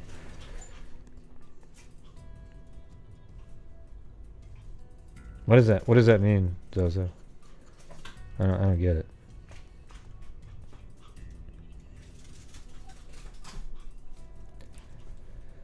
Let's see. Now I'm on to Elise Rapp.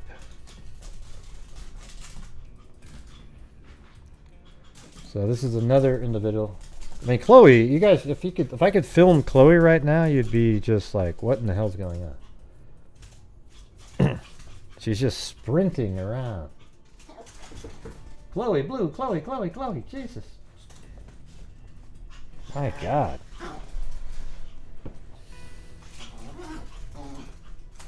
Well, I was able to find one that wasn't related to, they had 12 originally.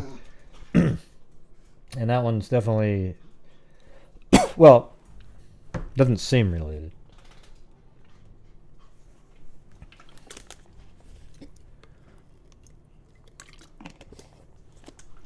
All right, so here's another one. This is Elise Rapp. They had it Nap in this one article, and I couldn't find it. Then I saw it was Rapp was the correct name, not Nap. A second nude woman's body was found today in a northwest Dade County canal. I mean, Jesus, another canal, right? Less than a mile from where the body of 27-year-old Ronnie Gorland of Hollandale was discovered July 23rd. Homicide detectives have not released the identity of the body. And by the way, this one is July 31st. And Gorland was July 23rd. And Robin Leslie Losch was July 10th. So in a 3-week period, you have 3 bodies. And Chloe's running around like an absolute maniac.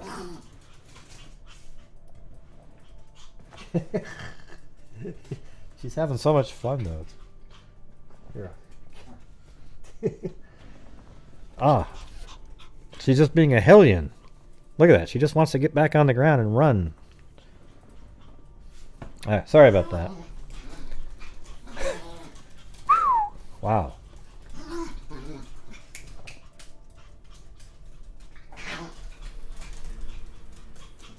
Here, I'm going to go put them outside. All right. They can go wrestle outside a little bit. I got to get through some of these.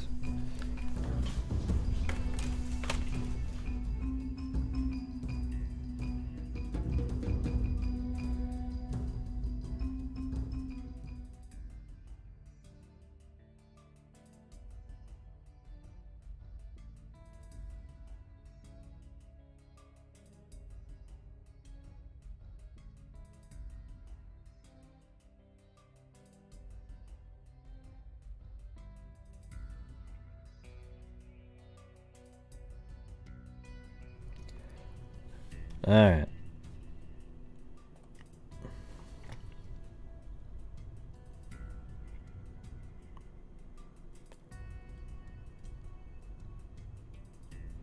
You guys are still talking about the G strings and shit? My God, who cares? Let's do the bigger picture here. You see, this is a freaking looks like a. They're all in canals, right? And 3 of these are in the last 3 weeks. Homicide detectives have not released the identity of the body, which was spotted by a truck driver. See, I knew this was her because I found, the date she was found, and then. What you do is whenever a body's identified, and then they say the body was found, let's say on December 21st, well, you got to check the December 22nd newspaper and just type in body found because it wasn't identified yet. So then you'll get more information. It seems like they give you more information in that article than they will in the once she's identified, especially if it's a kid. Then they'll drop out all the information. So, there has been speculation that the death could be connected with as many as 6 other slayings, including the abduction killing of 2 Hollywood girls in June and Fort Lauderdale women, 1 in January and 1 in May. The 2 Hollywood girls whose deaths are being investigated were Barbara Susan Schreiber and Belinda Darlene Zetterower, both 14. Their bodies were found June 20th on the bank of a canal in southern Broward County. Both have been shot to death. In late May, Nancy Fox, 19, of Fort Lauderdale, was abducted from a laundromat, and her body later found in another southern Broward canal.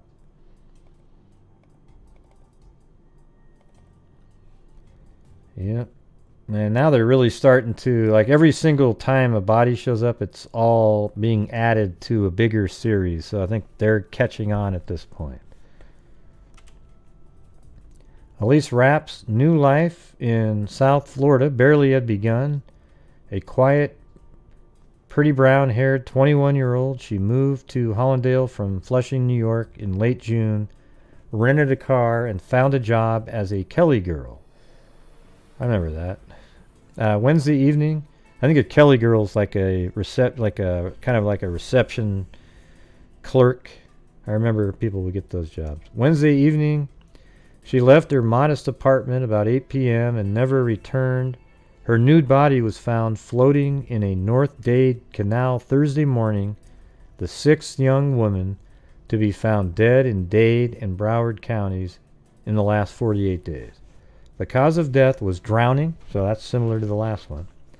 The Dade medical examiner ruled Friday, just as had been for Ronnie Gorland, 27, whose nude body was also found in the same canal just 8 days earlier. So now it's almost like the MO's switching up, or it's a different killer.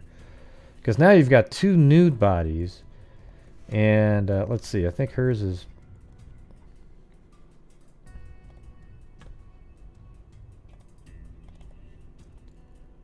Yeah, so she's found right here. That's Garland. Actually, isn't that where Knapp was? Wow. That's right. Well, that's weird because that's exactly where Knapp's body was found too. How weird is that?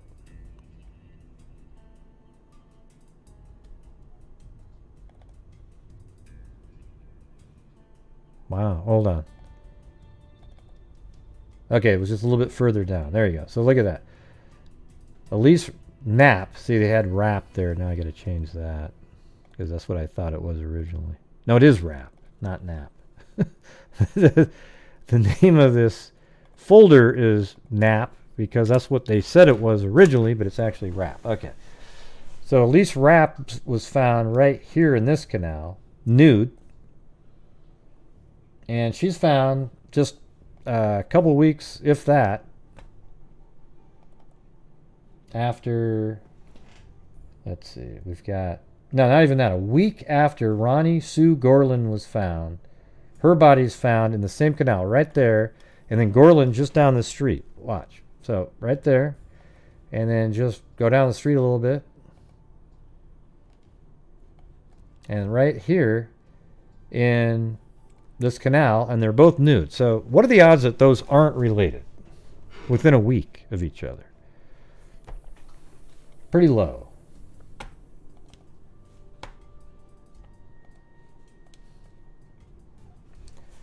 So let's see what's going on here. The cause of death was drowning, just like the other girl.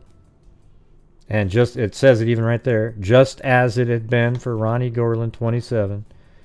Elise Rapp's rental car was found in the parking lot of the Hollywood Mall at 11:30 Thursday night. Miss Gorland's car similarly was found abandoned in the 163rd Street shopping center. So now we have another one. It's just bizarre. So you know she was abducted again. So Rapp was abducted from a mall also.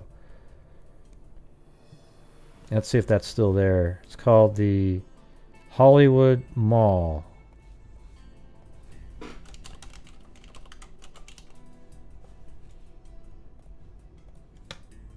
Yeah, so it's not really that far away, right there. Okay.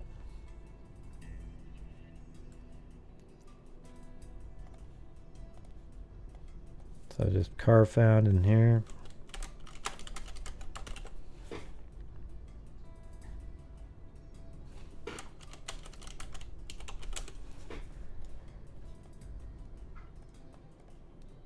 Yeah, and look at, that's not far away from that other shopping center right there. Just generally. And then both bodies, that's just crazy. So this shopping mall, both cars left in the malls, both got abducted, both of their new bodies are found right here on the same road in a canal. Jesus.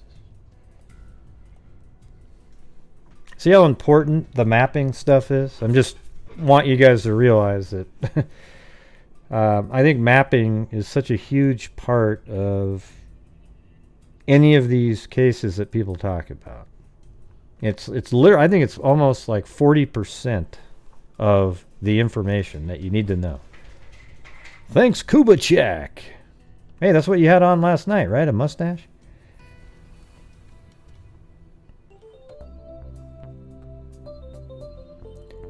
Okay, so Elise Rapp's rental car was found in the parking lot of Hollywood Mall at 11:30 Thursday. I wonder why she had a rental car. Maybe they'll say that in a minute. Thanks, Stacy. I waited and waited and waited half the night. Her landlady said. Then I figured she decided to stay with friends. But when Miss Rapp didn't return in the morning, her landlady called her parents in Flushing and then the Hollandale police. When Hollandale police got notice of the body discovered in Dade County, they compared the description to their missing person reports. Yep, and then Miss Rapp's body was identified by a friend whom police declined to name. Police are studying links between the deaths of Miss Rapp, Miss Gorland, and the similar death of Barbara Stevens, whose body was found in South Dade in February, and with the more recent deaths of 4 younger girls, Nancy Lee Fox, 19, Barbara Schreiber, 14, Belinda Darlene Zetterower, 14, and Robin Leslie Losch, 14, whose bodies were found in Broward canals. Elise Rapp, whose landlady said was an only child that lived only a month in an apartment at, there we go, let's do that one, 801 Northeast 7th Street. Let's see, I'll just try Fort Lauderdale.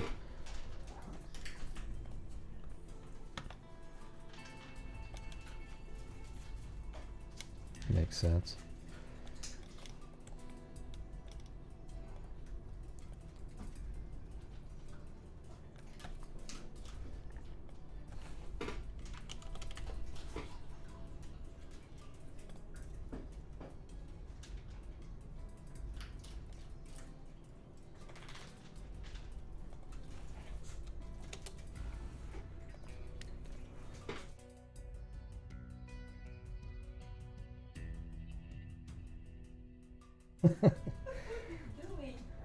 She's crazy. Alright, so let's see. She was such a nice person, said the landlady, who asked not to be identified. The acquaintances Miss Rapp had made during her month in South Florida agreed she wasn't the type to pick up a stranger. Miss Mark said Miss Rapp had worked for 3 different employers during her month with Kelly Services, which supplies temporary office help. Yep. There she is right there.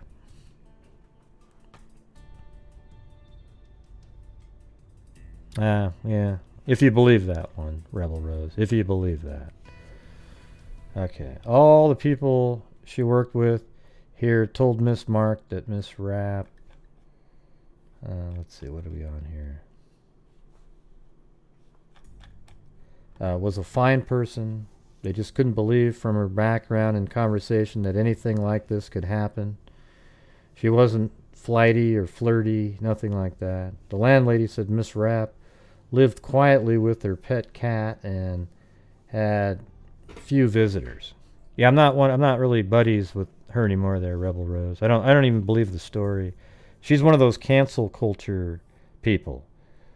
You know, she posted all these hateful things, and because I argued against it, oh, yeah, so can't deal with those kind of people.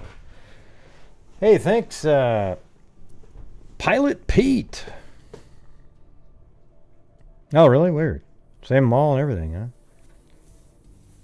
Yeah, the whole Florida area is crazy.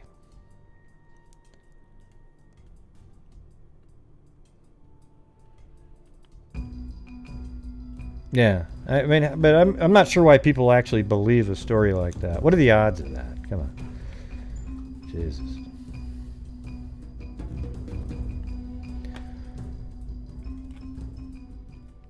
Anyways. Hi, Gray. Hollywood Mall is where John Walsh's son was abducted in 1981. Thanks, Dadio There's Caspian. so many unsolved murders here in the Fort Lauderdale area. Yeah, it just seems like it was like the murder capital of the world. I mean, there's so many cold, unsolved cases there. I mean, I've just been sticking there for like 10 shows. There's so many of them. But this is a series. This looks like a serial killer action going on here. So she seldom went out except to shop or spend half an hour or an hour at the beach. So there you go. And here's a map that I used to place some of these. It was a lot. This looks like a really good map, really specific, and it seems really close. So I was able to use this to, right there you've got Ronnie Gorland and Elise Rapp. Absolutely perfect the way they have that marked. Arietta Tinker and Judy Oster. Now here's the one, Judy Osterling. See, that's the one outlier that I found. You notice how it's right there. It looks like, wow, that should be totally related because it was kind of similar, but they actually made an arrest in that one, and it was like a woman and a man who was trying to have sex with her, and she didn't let it. I mean, it's been a trial and everything. So unless those two killed all the rest of them, but I don't think it's possible really, because there's after the arrest. Well, I guess we'll have to look it up after this. But it's crazy because this girl here, Osterling, they always had connected, but then that case was solved.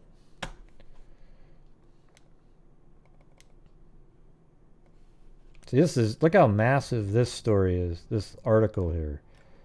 Canal yield 8 bodies, no suspects, and here are pictures of all of them right here. So now we've got Rapp, Gorland, there's Osterling, that might not be related, probably isn't.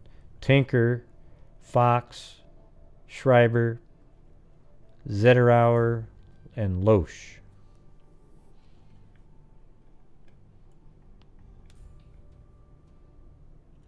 It might be somebody who wanted to throw people off by going out of the neighborhood, Dr. Wright said. The killer could be a good husband and father holding a respectful job. It's a risky to try to say what he's like, judging by only his aberrant behavior. Steve Jackson, well, now that profilers are pretty good at that, though.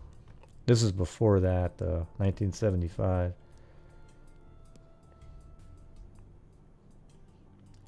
Let's see what they're saying. A preliminary conference with police and physicians, including medical examiners, Dr. Joseph Davis, raised three possibilities based on the fact that the killer brazenly returned to nearly the same spot at the same canal to dispose of a second victim. Yeah, that's crazy, right? The one a week later. That he is subconsciously wants to be caught, and by his actions is saying, "Catch me," to police. 2, as defiance of authority, he's defying police. So this is sort of a profile that they're trying to do here. Defying police by returning to the scene. Taunting is probably a better term. He feels relatively safe in returning to those areas. Yeah, well, it's probably the time of night, you know. I mean, look at it. It literally breaks down each one of these people. Let's do. I knew right away that something was wrong when Ronnie didn't arrive at the hospital to visit her mother at 2 p.m. This is Bonnie Sue Gorland. That's the kind of girl she was, David Gorland says of his daughter. By 7 p.m. that Tuesday, July 22nd, he was frantically calling hospitals, fearing she'd been in an accident. At 11 p.m., Mrs. Gorland checked out of the hospital despite stomach ailment, unable to remain there knowing her daughter was missing. Their worst fears came true the next day when members of the public works crew saw something floating in the Graham Canal, parallel to Northwest 138. Retracing her steps, police learned that during the last hours of her life, Ronnie Gorland had visited one of her favorite places, the Children's Asthmatic Foundation in North Miami Beach, where she had once worked as a respiratory therapist. Bubbling with excitement, she confided wedding plans to friends there. Then, statuesque and smart-looking in a beige slack suit and 3 gold rings, she waved goodbye and departed for her mother's bedside at Parkway Hospital. She never got there. She stopped at the 163rd Street Shopping Center en route. Her parents never saw her alive again. Well, you don't know if she stopped there, because she could have been abducted from the, like they said earlier, from the asthmatic center, and then that car dumped there later. Ronnie Gorland, a graduate of North Miami Senior High School, was familiar with the 163rd Street Shopping Center. The flat rear tire on her lease burgundy and white Cutlass at 2 o'clock in the afternoon in a busy parking lot probably was annoying, but not alarming at first. She wasn't the type of person who would go with anyone, her father says. Hey, thanks, LM.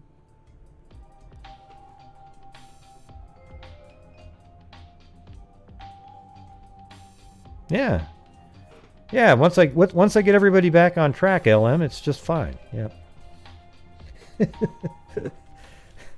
What a refreshing live. Lots of responses from subscribers without inside jokes and non-relevant chit-chat during the show. Thank you for your researching time. A great live in MHO. Well, thank you. My humble opinion, she said.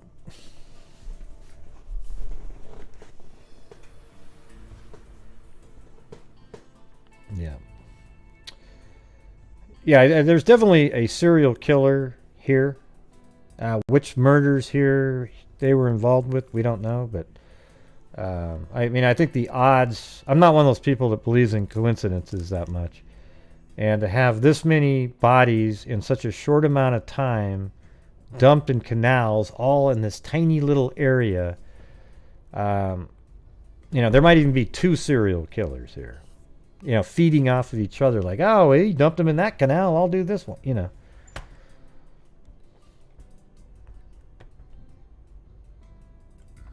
So now this is Elise Rapp here.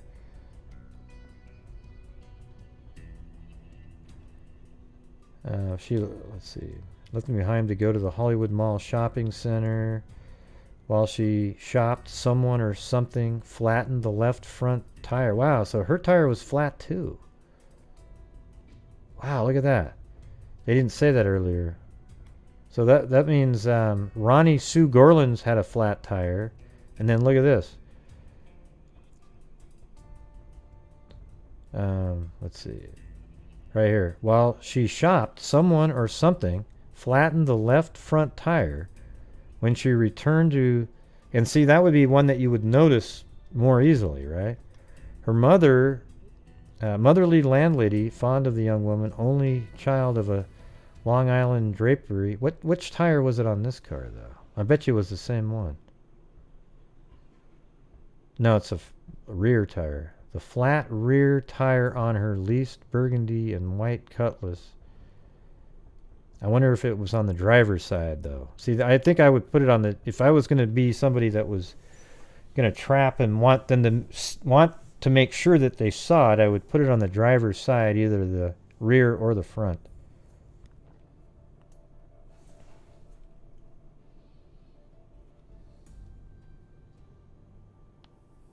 And this article's August 4th, 1975.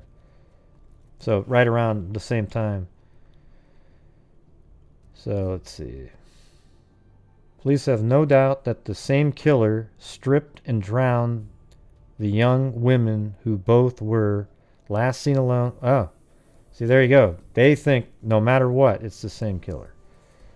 Last seen alone in the shopping centers, presumably abducted by a killer who offered to help them, see, after disabling their cars, which both perhaps coincidentally bore E-license tags indicating they were rented or leased, attractive in their 20s, Jewish, and with the same general physical description indicating, police say, that the killer was selective. Living in Hollandale only a short time, both of them. Maybe that's why they had rental cars. Oh, hell, maybe they should check the rental agency. I don't know if the Jewish part has anything to do with it. Like, I don't think they would... I don't think you could tell that Rapp, that's not a, typical Jewish last name. And Gorland, that's not. So I think them putting that in there isn't really likely.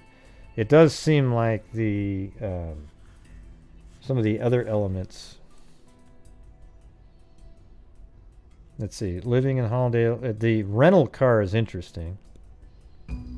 It's funny too, because remember that earlier story involved that rental car that they dismissed with the shell found in the rental car? Do you remember that one?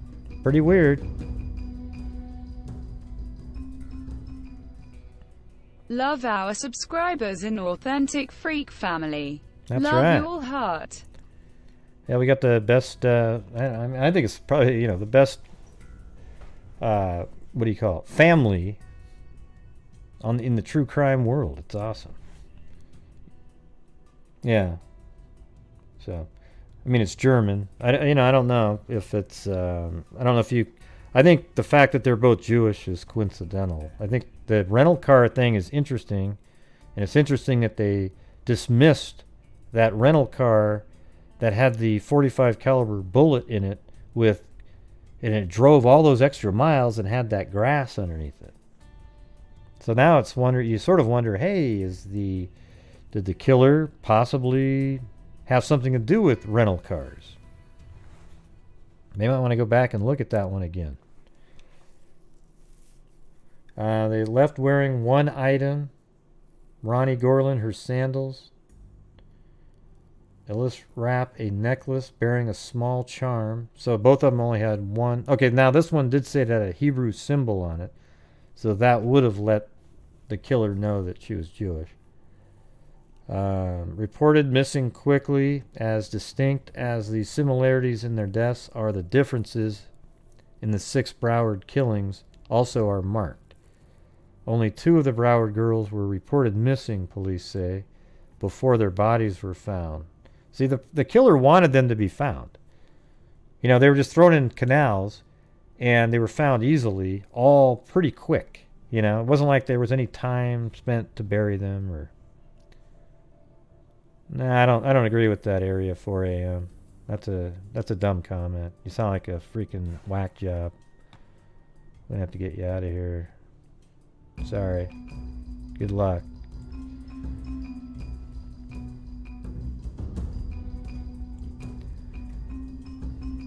Alright, so let's see, where are we at here? Hot beverage.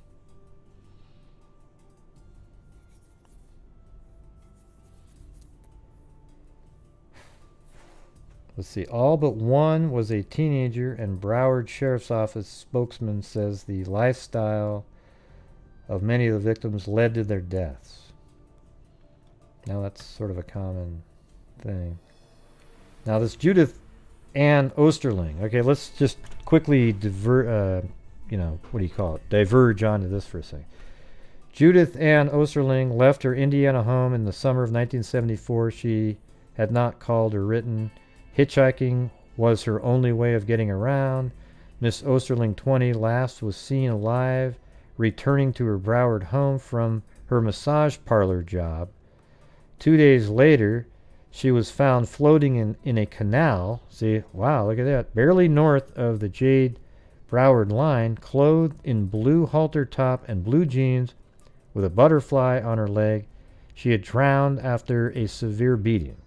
Deputies believed her killer may have picked her up as she hitchhiked. Okay, so her name is Judith Ann, let's see, Osterling.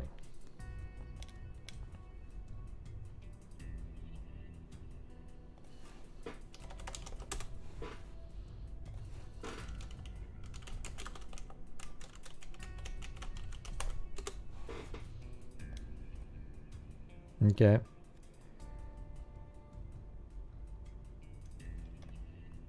And this is October. Woman 22 confesses to local canal murder. See, this one isn't part of that anymore, apparently. Unless somehow... See, it says a Miami woman has confessed to the January 26th murder of Judith Ann Osterling, the first of 9 young women whose bodies were found near canals in southwest Broward County. Carnival was murdered for... Let's see, I don't know who this Carnival one is. Let's see. Confessed yesterday that she and a boyfriend, Clarence J. Carnival, 28, beat Miss Osterling unconscious and threw her into a polluted canal to drown when she refused to perform sexual acts with the couple. Now, do these people here have something to do with the previous murders? I mean, who knows, right? I mean, did they check them for that? Both Miss Walter and Miss Osterling were employed as masseuses in the Miami area. Let's see. Police said Carnival and Walter drove with Miss Osterling to a deserted area 1/2 mile west of US 27 along C9 Canal, beat her with fists, and then with a blunt object. Miss Osterling was bound hand and foot and thrown into the canal to drown. Detectives refused to comment whether or not Miss Walter is a suspect in the other 8 slayings. So, they must have thought they were maybe suspects. And, shit, I mean, maybe they are, right? But the thing is they made it all the way to trial. She got 15-year sentence. I didn't follow up on the guy. He probably got a bigger sentence. So that one's out of the mix at this point. And there's this map that I was using. Pretty clear. And then Jack Ripper hunted. Now this is something I wanted to see what they were talking about in here. This is something new that wasn't in the other ones. two pretty women. So this is Gorland and Rapp. See, these ones seem almost absolutely, for absolute certain that they are related. Okay, these are Gorland and Rapp, a week apart, nude bodies put in the same canal. Literally, I mean, I'm not even sure that's a mile. Yeah, it's 0.7 miles apart on the same road. Those are 100% going to be the same killer. So it says the pretty young women found murdered in North Dade Canal recently were sexually mutilated. See, this is something different, a signature maybe. And a Dade County medical examiner said today the savagery indicates a Jack the Ripper type of psychopathic killer is on the loose. Jesus. A Metro Police spokesman agreed, terming the killing a progression of violence in which the next victim of the killer could be even more savagely attacked than the first two. The spokesman agreed with Ronald Wright that the killer was likely to strike again. The bodies of Ronnie Gorland and Elise Rapp, well, I hope they collected DNA out of that, found soon after they were slain in late July. Miss Rapp, killed 8 days after Miss Gorland, had been even more brutally mutilated than Miss Gorland, authorities said. Both women were raped. Dr. Wright said both women were apparently beaten unconscious, which is similar to a minute ago to that other case, right?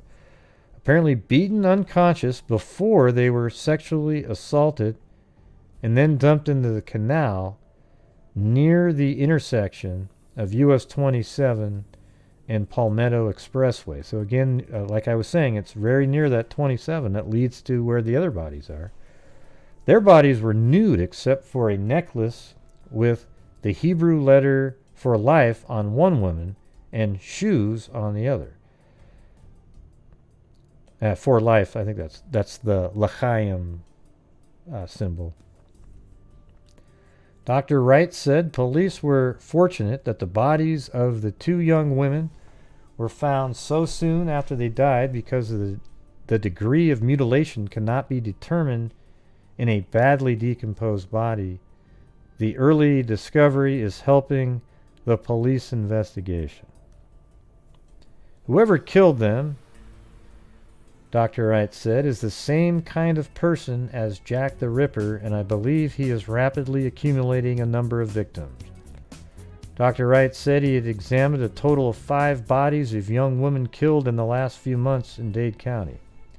We can be reasonably certain, he said, that all 5 had enough similarities in their deaths that the coincidences could not be discounted. Boom! See, now they are... I haven't read all these. I'm reading them as you guys do. I just kind of read the titles and a couple sentences.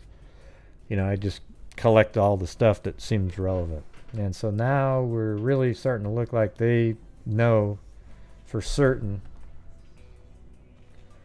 In the other cases, the bodies were too badly decomposed to perform full autopsies. Metro Police spokesman Ralph Page, however, said that Dade County Police have established a firm connection only on the Gorland and Rapp cases. I see, I totally agree with that. Those two are absolutely for sure. I mean, it's interesting, right? Just reading the articles, you have the same exact thoughts. Those two are for sure related. You don't know for sure, except, wow, they're in canals off 27, but they're killed differently. But there may have been a progression there, right?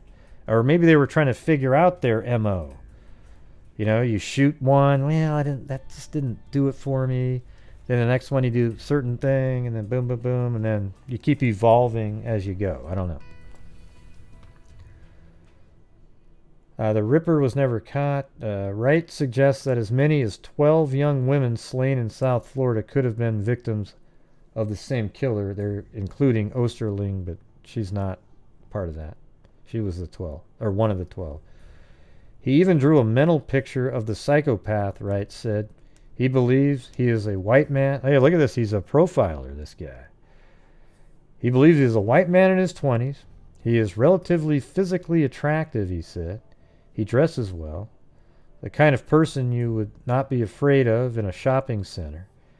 Well, that's not necessarily true. He wasn't in the shopping center. He was probably just pretending to be but he could have, you gotta be right about his looks, because I think if a freaky-looking person wanted to help you with a tire, you might say, yeah, no, I've got somebody coming, right? But if they're relatively normal-looking, you'd say, yeah, go ahead. There is a reasonably good chance the murderer is married, he said, and added, he is a sexual psychopath. Miss Gorland and Miss Rapp disappeared from cars found with a tire slashed on each. Wow, and they were slashed. Wow, that's just really obvious at that point. Person probably waited in the parking lot, saw a pretty girl get out of the car, then waited, slashed the tire, and then waited for that very same person to come back out, and then whatever maneuver he used, like, hey, can I help you with that? Or however it worked. It could have even been that they started driving away and felt the car moving around, so then they pulled over, and then but it was right very soon, and he came up to help. I would think it was more just that he showed up on the scene. Maybe he might even be the one that said, hey, look at one of your tires is flat, ma'am.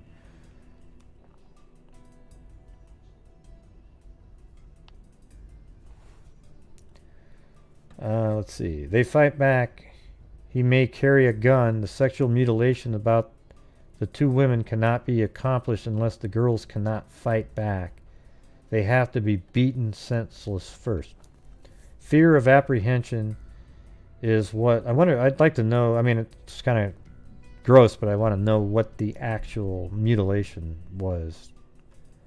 The only kind of relationship that exists between the victim and the criminal is the crime itself. Dr. Wright said the way the killer operated made the chances high that someone witnessed his first contact with the victims. He said he hoped it would not happen again, but I'm fearful that it will. The fact that the public is becoming wary of flat tires in shopping centers might frighten off the killer for a while, Dr. Wright said. And these are the two that are most closely related. Okay, well, there's those, and let me see where we at here. Okay, so that was July. Elise Rapp was July 31st. And then there was sort of this little bit of a lull here, believe it or not. And then we've got Marlene Annabelli, 27. So there, believe it or not, there's actually more here.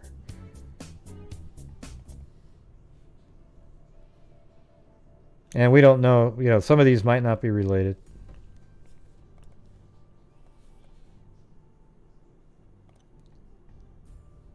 All right, so let's do this.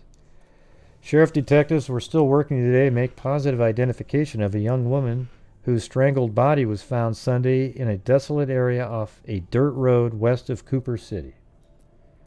The estranged husband of Marlene Annabelli flew into Fort Lauderdale from Pennsylvania. That's weird because the other girl was from Pennsylvania, Latrobe, remember? Last night to assist the detectives in their identification efforts. Detectives say there is a possibility the dead woman was his wife, who has been missing since last Wednesday. Police said Miss Annabelli, 26, was in Fort Lauderdale on a week's vacation from her home. See, again, what's weird is this is another one that was in town shortly. Maybe she had a rental car, She was staying at the Fort Lauderdale Beach Club at 903 Breakers Avenue. Let's see where that is.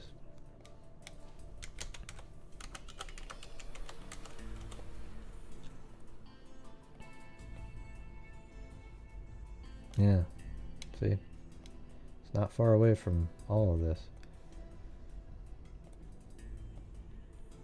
And this is called the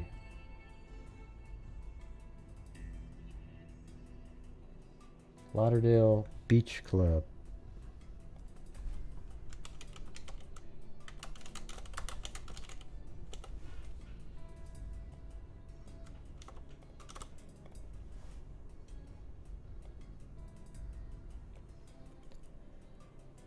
Okay.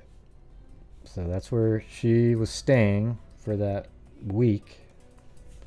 The 5'2", 115-pound, blue-eyed blonde, first reported missing by a friend last Wednesday. Police said Miss Annabelli's husband was supposed to have brought her dental records with him when he came. However, he could not get them in time for the flight. Police said Annabelli did not make a positive identification of the body, but said that the body had missing teeth in the same places his wife had them. The body was discovered Sunday by a plasterer who was riding his motorcycle. Who gives a shit what he... Why not just say a man riding his motorcycle? Who cares if he's a plasterer, you know? At the end of a dirt road in a dumping ground used for trash and unwanted appliances. See, it's not in a canal this time. The medical examiner said the body was severely beaten around the abdomen, but there were no signs that rape had occurred. The cause of death was strangulation, according to the medical examiner. Detectives said the dental charts of the woman will be the key, so they hadn't identified her yet. And then 3 days later, you know, that's her right there. And who choked pretty Marlene Annabelli to death? How did this estranged wife of a Reading, Pennsylvania man spend her last hours on Earth? Did she visit any of the friends she was known to have in Broward area? Was she seen in any of the stores, restaurants, or bars along Fort Lauderdale Beach?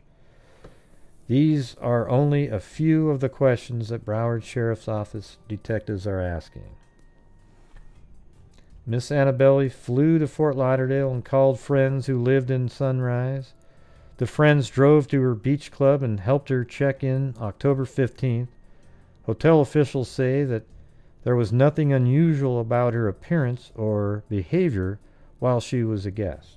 At 9:30 a.m. Wednesday, October 22nd, a maid saw her leave the room carrying a purse and wearing a bluish-looking dress. The maid immediately went inside and cleaned the room. She cleaned it daily for the next few days, even though the bed apparently hadn't been slept in. So she disappeared on the 22nd. She was found, I think, on the 26th. Daily Captain Ferris said Miss Annabelli had been phoning her friends in Sunrise, but she did not phone Wednesday. So what day would this be? Hold on. Friday, and 24th would be Friday. Wednesday would be the 22nd. Okay, there it is. So 9:30 a.m. the 22nd. So she had been phoning everybody, but so she must have disappeared and got abducted on the 22nd on a Wednesday. Thursday, Friday, or Saturday, she didn't call anybody. The friends called the hotel, and the hotel notified police that one of their guests was missing on October 25th. On Sunday afternoon, plasterer Luther Hill decided to take his young grandson. Good. We keep getting to know that he's a plasterer. Another child for a motorcycle ride in West Broward County. Hill lives... who cares? Man, it's always so weird. I mean, it's crazy back then how they would give you the address of all the... I mean, that's cool, too. I like having it, but... of the people who find the bodies, you know? I think it kind of made it a little bit dangerous for witnesses, though. Let's see. Kids and young men come there occasionally to fire weapons at tin cans and other target, Hill said. That Saturday, just by chance, Hill decided to ride down the desolate road. As he neared the end of the road, he smelled the odor of rotting flesh. Thinking some of the shooters might have killed an animal, he ordered the children to stay on the road, so that must have been 4 days after she was killed. Suddenly, he saw 2 human feet sticking out from beneath some sheets of plywood. He got back on his motorcycle, rode off, and summoned police. The officers found the body of a woman in her 20s, clad in a purple-blue dress with red trim at the bottom. She wore no shoes and had no handbag, but she still wore a collection of costume jewelry. The others suspected that the body might be that of the missing Miss Annabelli. Her husband was notified that, and he flew down to Fort Lauderdale to help with the identification, but he was unable to recognize the jewelry, and the body was too badly decomposed for him to say definitively. A double proof of identity was provided Wednesday when a reading dentist said a dental chart of the corpse matched Miss Annabelli's. The medical examiner said the body appeared to have been dead about 3 days at the time it was found, placing the time of death on the same day Miss Annabelli disappeared. Yep, Tuesday. Detectives would like to talk to anyone who might have seen her that last day. So that's another one of the bodies around there. Let's see where she was found. Hold on, I gotta unhide it. Yeah, so she was kind of like found out in the middle of this area, but notice how we've got all of these here, and then she was found way out here somewhere. On now, when they say a road, maybe it was this one. I don't know. This is just where the map had it, and so I don't know exactly what road or anything. But here's the other county line. The green lines are county. Okay, so this is in October. So if this is related, then it can't be that couple, right? Because they're already in jail at this point. And now we've got on January 1st, 1976. So just 3 months after that, skeleton identified as South Dade girl. A skeleton found scattered over 50-foot square area of South Dade pine woods on New Year's Day. So the body was actually found on New Year's Day. So, but she wasn't identified until much later, like 19 days later. The girl's remains were discovered by snake hunters near Southwest 142nd Avenue and 332nd Street. And this is Mary Coppola. So let's see where that is. 142nd Avenue and 332nd Street. Yeah, I couldn't find that earlier either.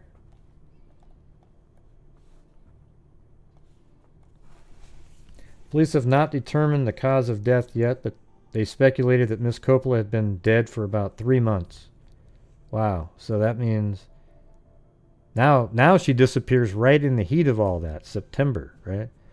The skeleton was found not far from where the decapitated and handless body of a still unidentified young man were found Christmas Day. Police have no leads in that case and speculated that Miss Coppola's death was unrelated to the young white man's. And then here is another, this is her right here.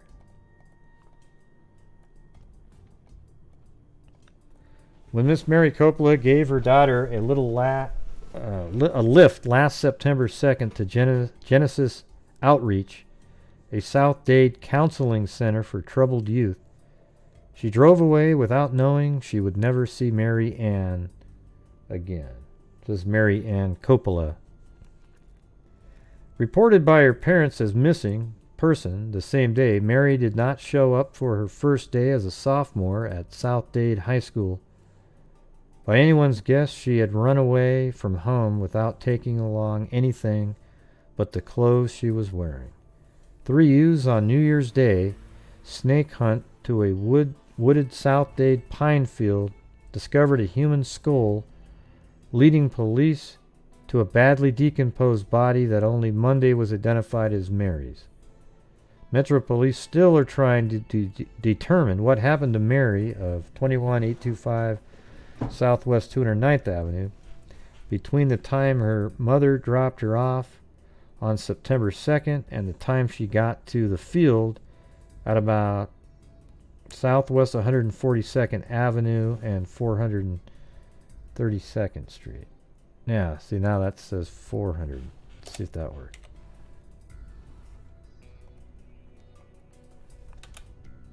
Yeah, this doesn't really work. Maybe it doesn't exist anymore. We're not calling it a murder, at least not yet.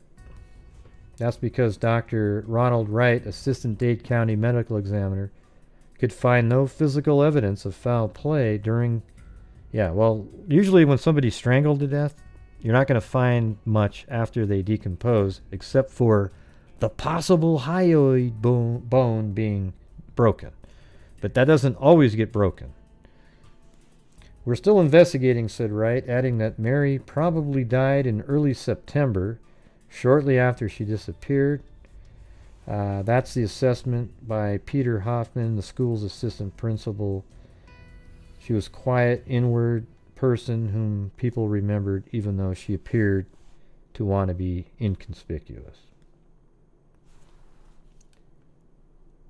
Yeah, but she's obviously she had some problems because she was going to that counseling, basically.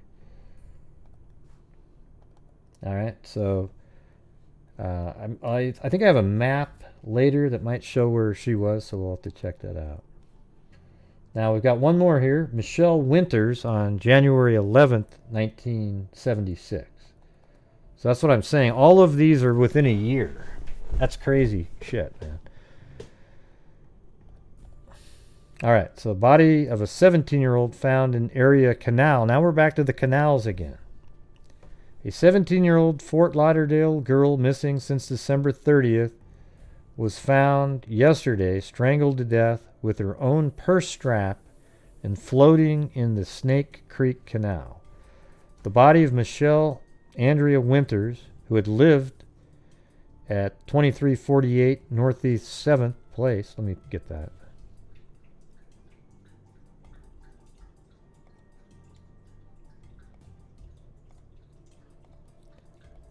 So this one should be in there. 2348 Northeast 7th Place. Yeah, look how close everybody is. I mean, look at this. That's that beach club. Then that girl. Man, that person was probably just stalking all the time, driving around.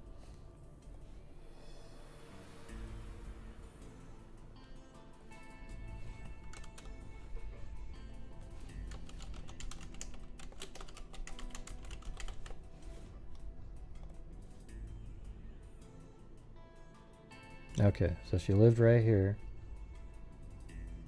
It's like a private neighborhood. There's no street view there. Yeah, look at it, stops right there. Or you know what, that might be...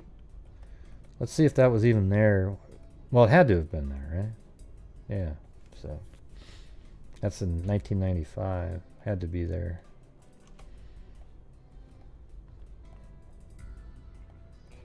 Man, this is where that song Little Boxes, that's where it comes from Weeds. I mean, look at this. I could not live in any place that looked like this. Ah, just too many people piled in like sardines.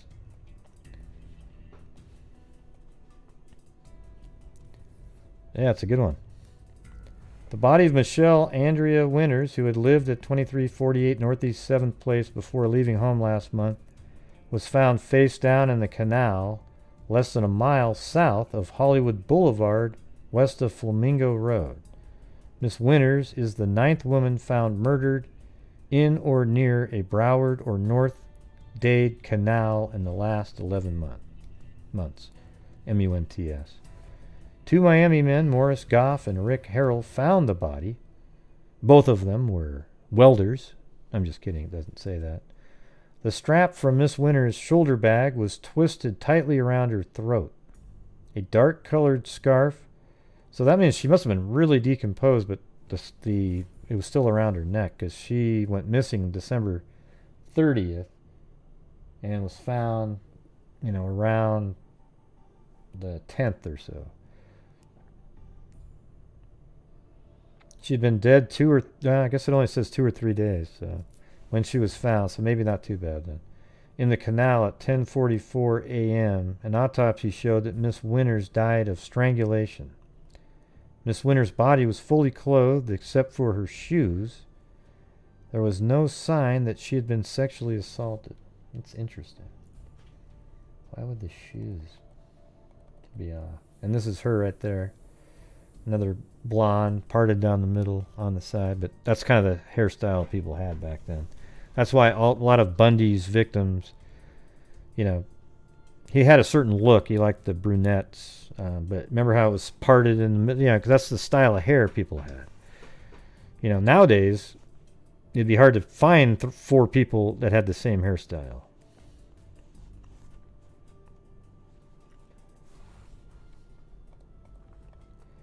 Michelle Winters, described as painfully introverted teenager, was depressed about her life and wanted to join the Navy when someone strangled her to death and dumped her petite body in Pembroke Pines Canal last week. The 17-year-old girl's body was found Saturday floating face down in the Napper Creek Canal. The strap from her shoulder bag had been wrapped around her neck and twisted 12 times. Jesus. According to friends and relatives, Michelle had for the last month been living an isolated existence in a small cottage on the beach at Cocoloba Cottages at no, I think I've got this one already. Right here.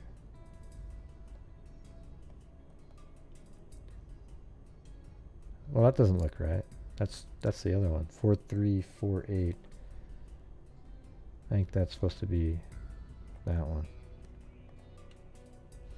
And this is 409 South Atlantic Boulevard, Fort Lauderdale.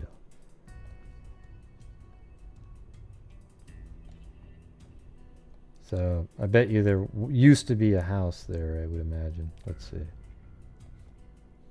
Well, that's 1995. I guess they're called like cottages, maybe. I don't know.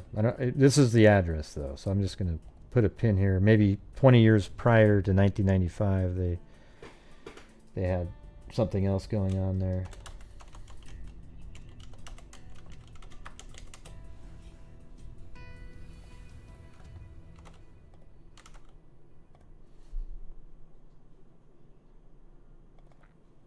All right. So look how weird that is. See, these are lived. That's where the vacationer was. That's where the cottage was. Another one of them lived here. Robin's home there. See, there's a little grouping there. And then her body was found right in this area. I guess probably in that canal, right? Or might have even been just right here in this portion right there. But who knows what it looked like. Oh, that's what I was going to show you guys. Look at the difference. See how this whole area is completely wooded right there? This is just 1995, right? So now get rid of that. Look what it looks like now. Okay, so 20 years before 1995, this entire area might have looked completely different. That's why they say remote this and remote that. Let's see what this looked like in 95. Yeah, I mean, look at the difference there, too. 1995, all the woods and everything. And now you go here, chief. I mean, totally different. And then again, go back 20 years before that, right? Me and my boyfriend went to her little apartment a week and a half ago. She was home and depressed, and as usual. She told us that she wanted to join the Navy. She was supposedly trying to get a job with a family in Miami, taking care of their children. Miss Magrino said. My mother and I had tried to talk her into coming to live with us, and she was going to think it over. Then we never saw her again. Michelle had lived in the small cottage apartment with her sister Joanne, 19, until the sister returned to college in Tallahassee. She wasn't working since she was fired as a waitress a few weeks back. Yeah, it's hard to be a good waiter when you're introverted. You just stand there at the table and then the people go, well, do you want to ask us what we're going to order? Oh, yeah. What do you guys want? Miss Magrino said her friend frequented the Button Cocktail Lounge at 300 South Atlantic Boulevard at night and occasionally hitchhiked around town during the day. Let's see where that place is. 300 South Atlantic Boulevard.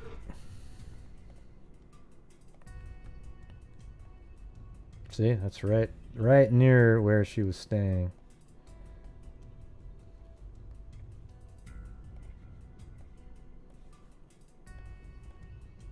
And that's a, what do you call that? The Button Cocktail Lounge. That doesn't look like anything.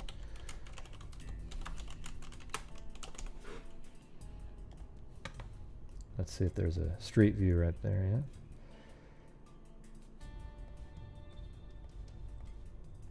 yeah? Yeah. Probably looked totally different back then, too. Let's see. Well, that's 95.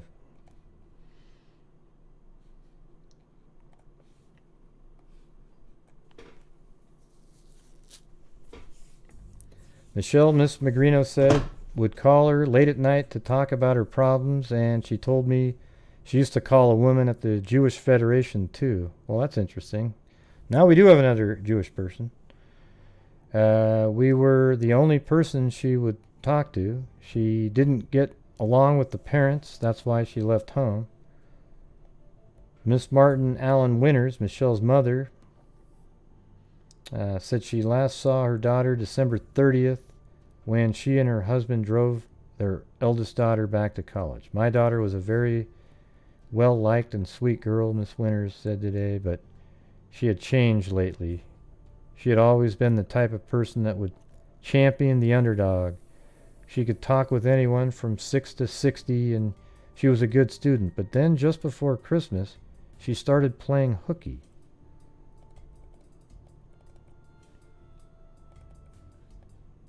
Yeah. I think there was more to that, but I don't have the rest of that. Anyways, look, and this one is just the mother's making an appeal to find her. But I think that and it's hard to say. Some of these other ones, I don't know. I mean, she was found in a canal too. The timing of it is suspicious. I think a lot of these ones here are related, especially I would actually say these right here. Right there. Because they're all on 27. 1, 2, 3, 4, these 6. For sure. So, anyways, you guys, that's it. That was the crazy case. Those are unsolved, every one of those. Except for the Osterling one that I showed you. So I think for sure there's a serial. I mean, just look at that. Just look at that right there. In 1 year, you have 11 dead females right in this area here. Not even a year, less than a year. In about a 8-month period, really.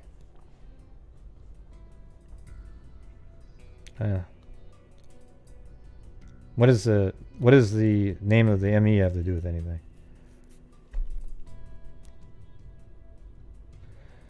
Yeah, so anyways, I hope you guys thought that was interesting.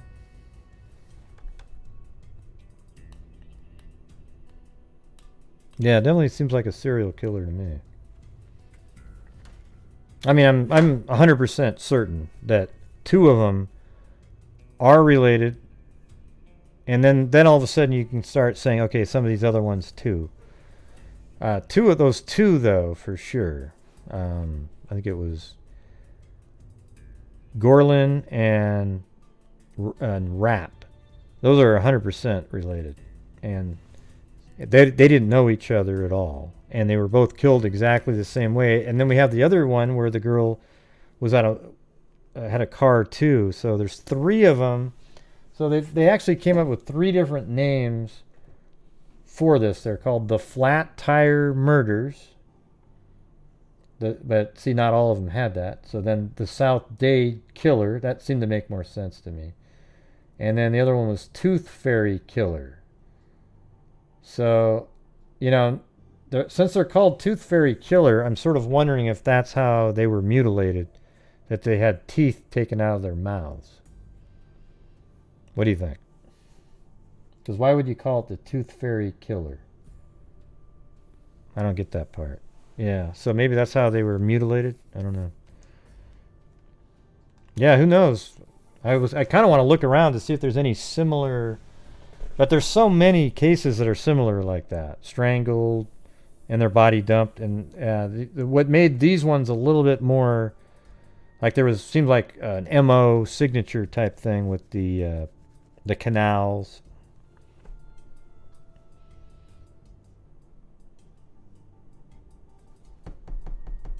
Right. So anyways, you guys, I'm not going to do the flyby or anything, but I'll play the, your music. You guys can chat for a while.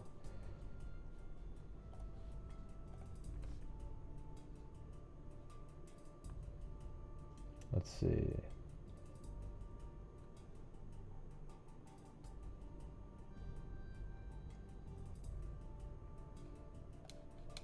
Yeah. I'm just trying to see if there's any. All right, so thank you to Kubicek, Tammy Sutherland, Rebel Rose, Zozo, Berserker Lokai, Dadio Caspian Horses Rock a couple times, LM, and thank God for retired Sergeant Melinda, or we'd have had one of our worst nights in a long time. Thank you very much. And then M22, good to see you again, the sniper rifle. Spleen Girl, Zozo, Pamela, Pamela, Denise, Pamela, Kubicek, Zozo, Pilot Pete, Dadio, Caspian Horses Rock, LM, Kubicek, and Julie W. Yes. Well, I hope you guys found that interesting. I thought it was pretty, once I saw this one reference, I looked her up, and then it started piling on top of each other. Then I looked it up in general, and then it came up with a whole list of them. And then I just looked up each one of them individually, just so we could all get a feel. And man, that's some crazy stuff. I think they should go back and look at that rental car situation again, though. The one case that actually had the shell in the vehicle. See, that was almost like a podcast, right? Yeah, you're going to color your teeth dark?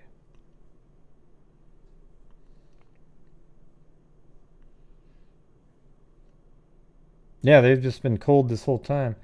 But you wonder, look at the 2 nude girls were probably sexually assaulted, I would imagine, right? So, and they were found pretty quick. So if they had done their job correctly, and did some swabs and whatnot, they could still have those. I don't know, though. Those are the ones I'd want to solve immediately if I had any information.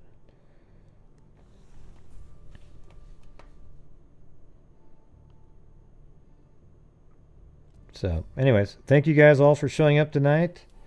I appreciate it. And make sure that you're washing your hands, maintaining your social distancing, and wearing your mask. When you go out in the public. It's not easy to do. Just put one on. You can still go out. Good night, Sarah Beth Colagras. So, all right. Well, we're starting on the next month, and pretty decent start. And I'm sleepy. Been a long couple days in a row. Hey, thanks, Stacy. Yep. I thought it was pretty interesting, too. I was kind of excited to discuss it. You know, in a curiosity way. Not like, yay, yay, you know. How dare you, Gray? You said you were excited. Aren't you guys sick of the PC police out there? Let's all do a favor for each other now. Whenever you see anybody, even if you don't want to get involved, you see anybody making a comment about something like that, just blast them back. Who gives a shit if you get kicked out of a group or something? It just doesn't matter. The truth is, we all gotta get rid of these PC police idiots out there. All right?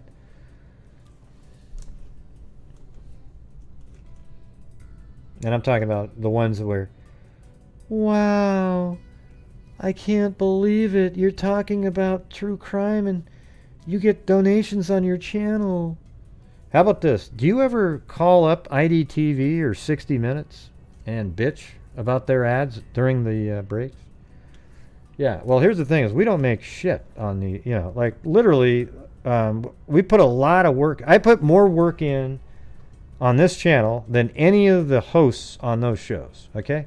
They show up with a freaking script and read it, okay? Yeah, like Paula Zahn. I mean, I love Paula Zahn, but how much work do you think she puts in for one episode? You know? Yeah, the Karens. Except I love our Karen. Karen K's great, all right? So I'm sorry that Karen K, her first name has been usurped by all the complaining people out there.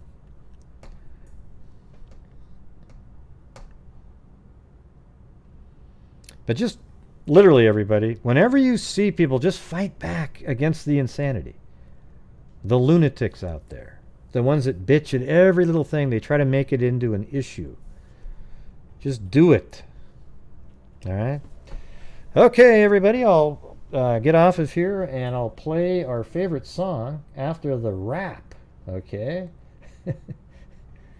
So, all right, everybody, thank you very much for showing up. And as I always say, until next time, be safe out there. Uh-oh, it's got a little delay here. I can see it. I might have to do it twice. And during this whole time, I have not seen one person that is a crime dissector, plug rejector. I'm a certified human lie detector. Gonna get ya on a stretcher if you try and play me like an old projector. Crime dissector is my nectar. Professor Gregor's gonna give another lecture. Crime collector, freak connector. And I'm hey, good for you, M22. Do it, keep doing it, keep doing it. Interceptor. And I'm meaner than a spectre with a vector. On his spectre with a respector. Just remember I've a temper fucking checker. I have no agenda. I'm never a tender. And I'll give it to you straight without the blender. And in the end, I'm gonna send ya on a mission to reveal the true offender. Yeah, so I'll just get right back to work. All right, everybody? All right, that was really cool, man. That was so interesting. All the time you were talking about the one with... Oh, my God, would you shut the hell up? Oh, Mary Lou, Mary Lou, Mary Lou. All right, Mary Lou. Have a great evening. Good night. God, you're so mean to me. You're always so mean. Good night, young boy. That was a little over the top, wasn't it? A little bit, yeah. What a couple nut jobs. I'll tell you what, those two, they need to work on their shit. Hey, it just shows you how long it's been for you to be here, M22, because I've been doing this for months now. This little Mary Lou and John Boy showing up on the show at the end. All right?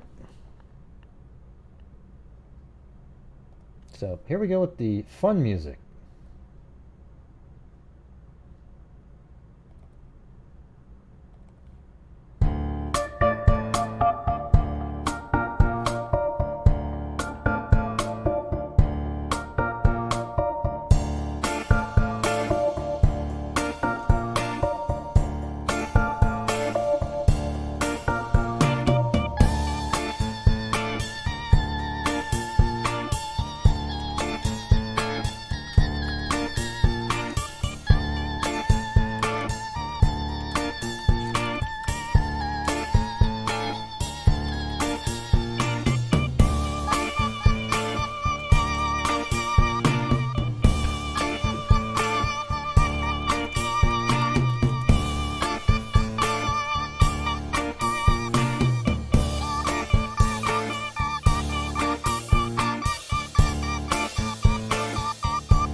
Oh wait, they can hear me? Oh Jesus.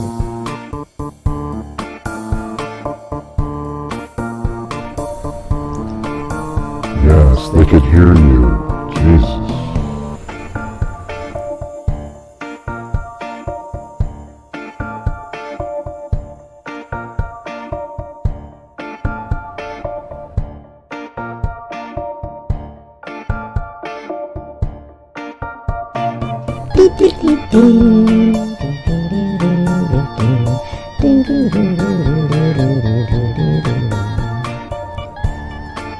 I'm having a good time.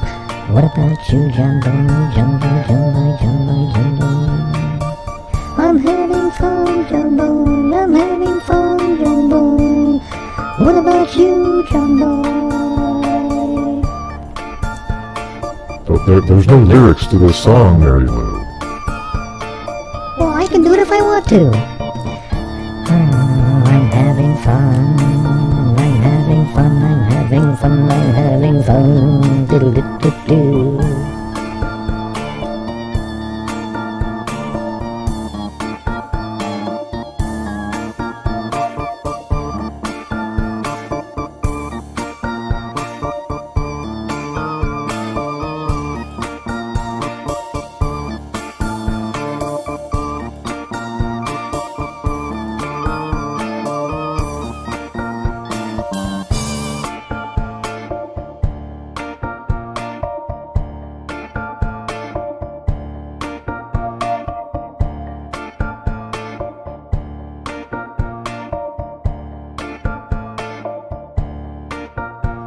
Yeah, stay on topic, Tracy. Stay on topic. Jeez.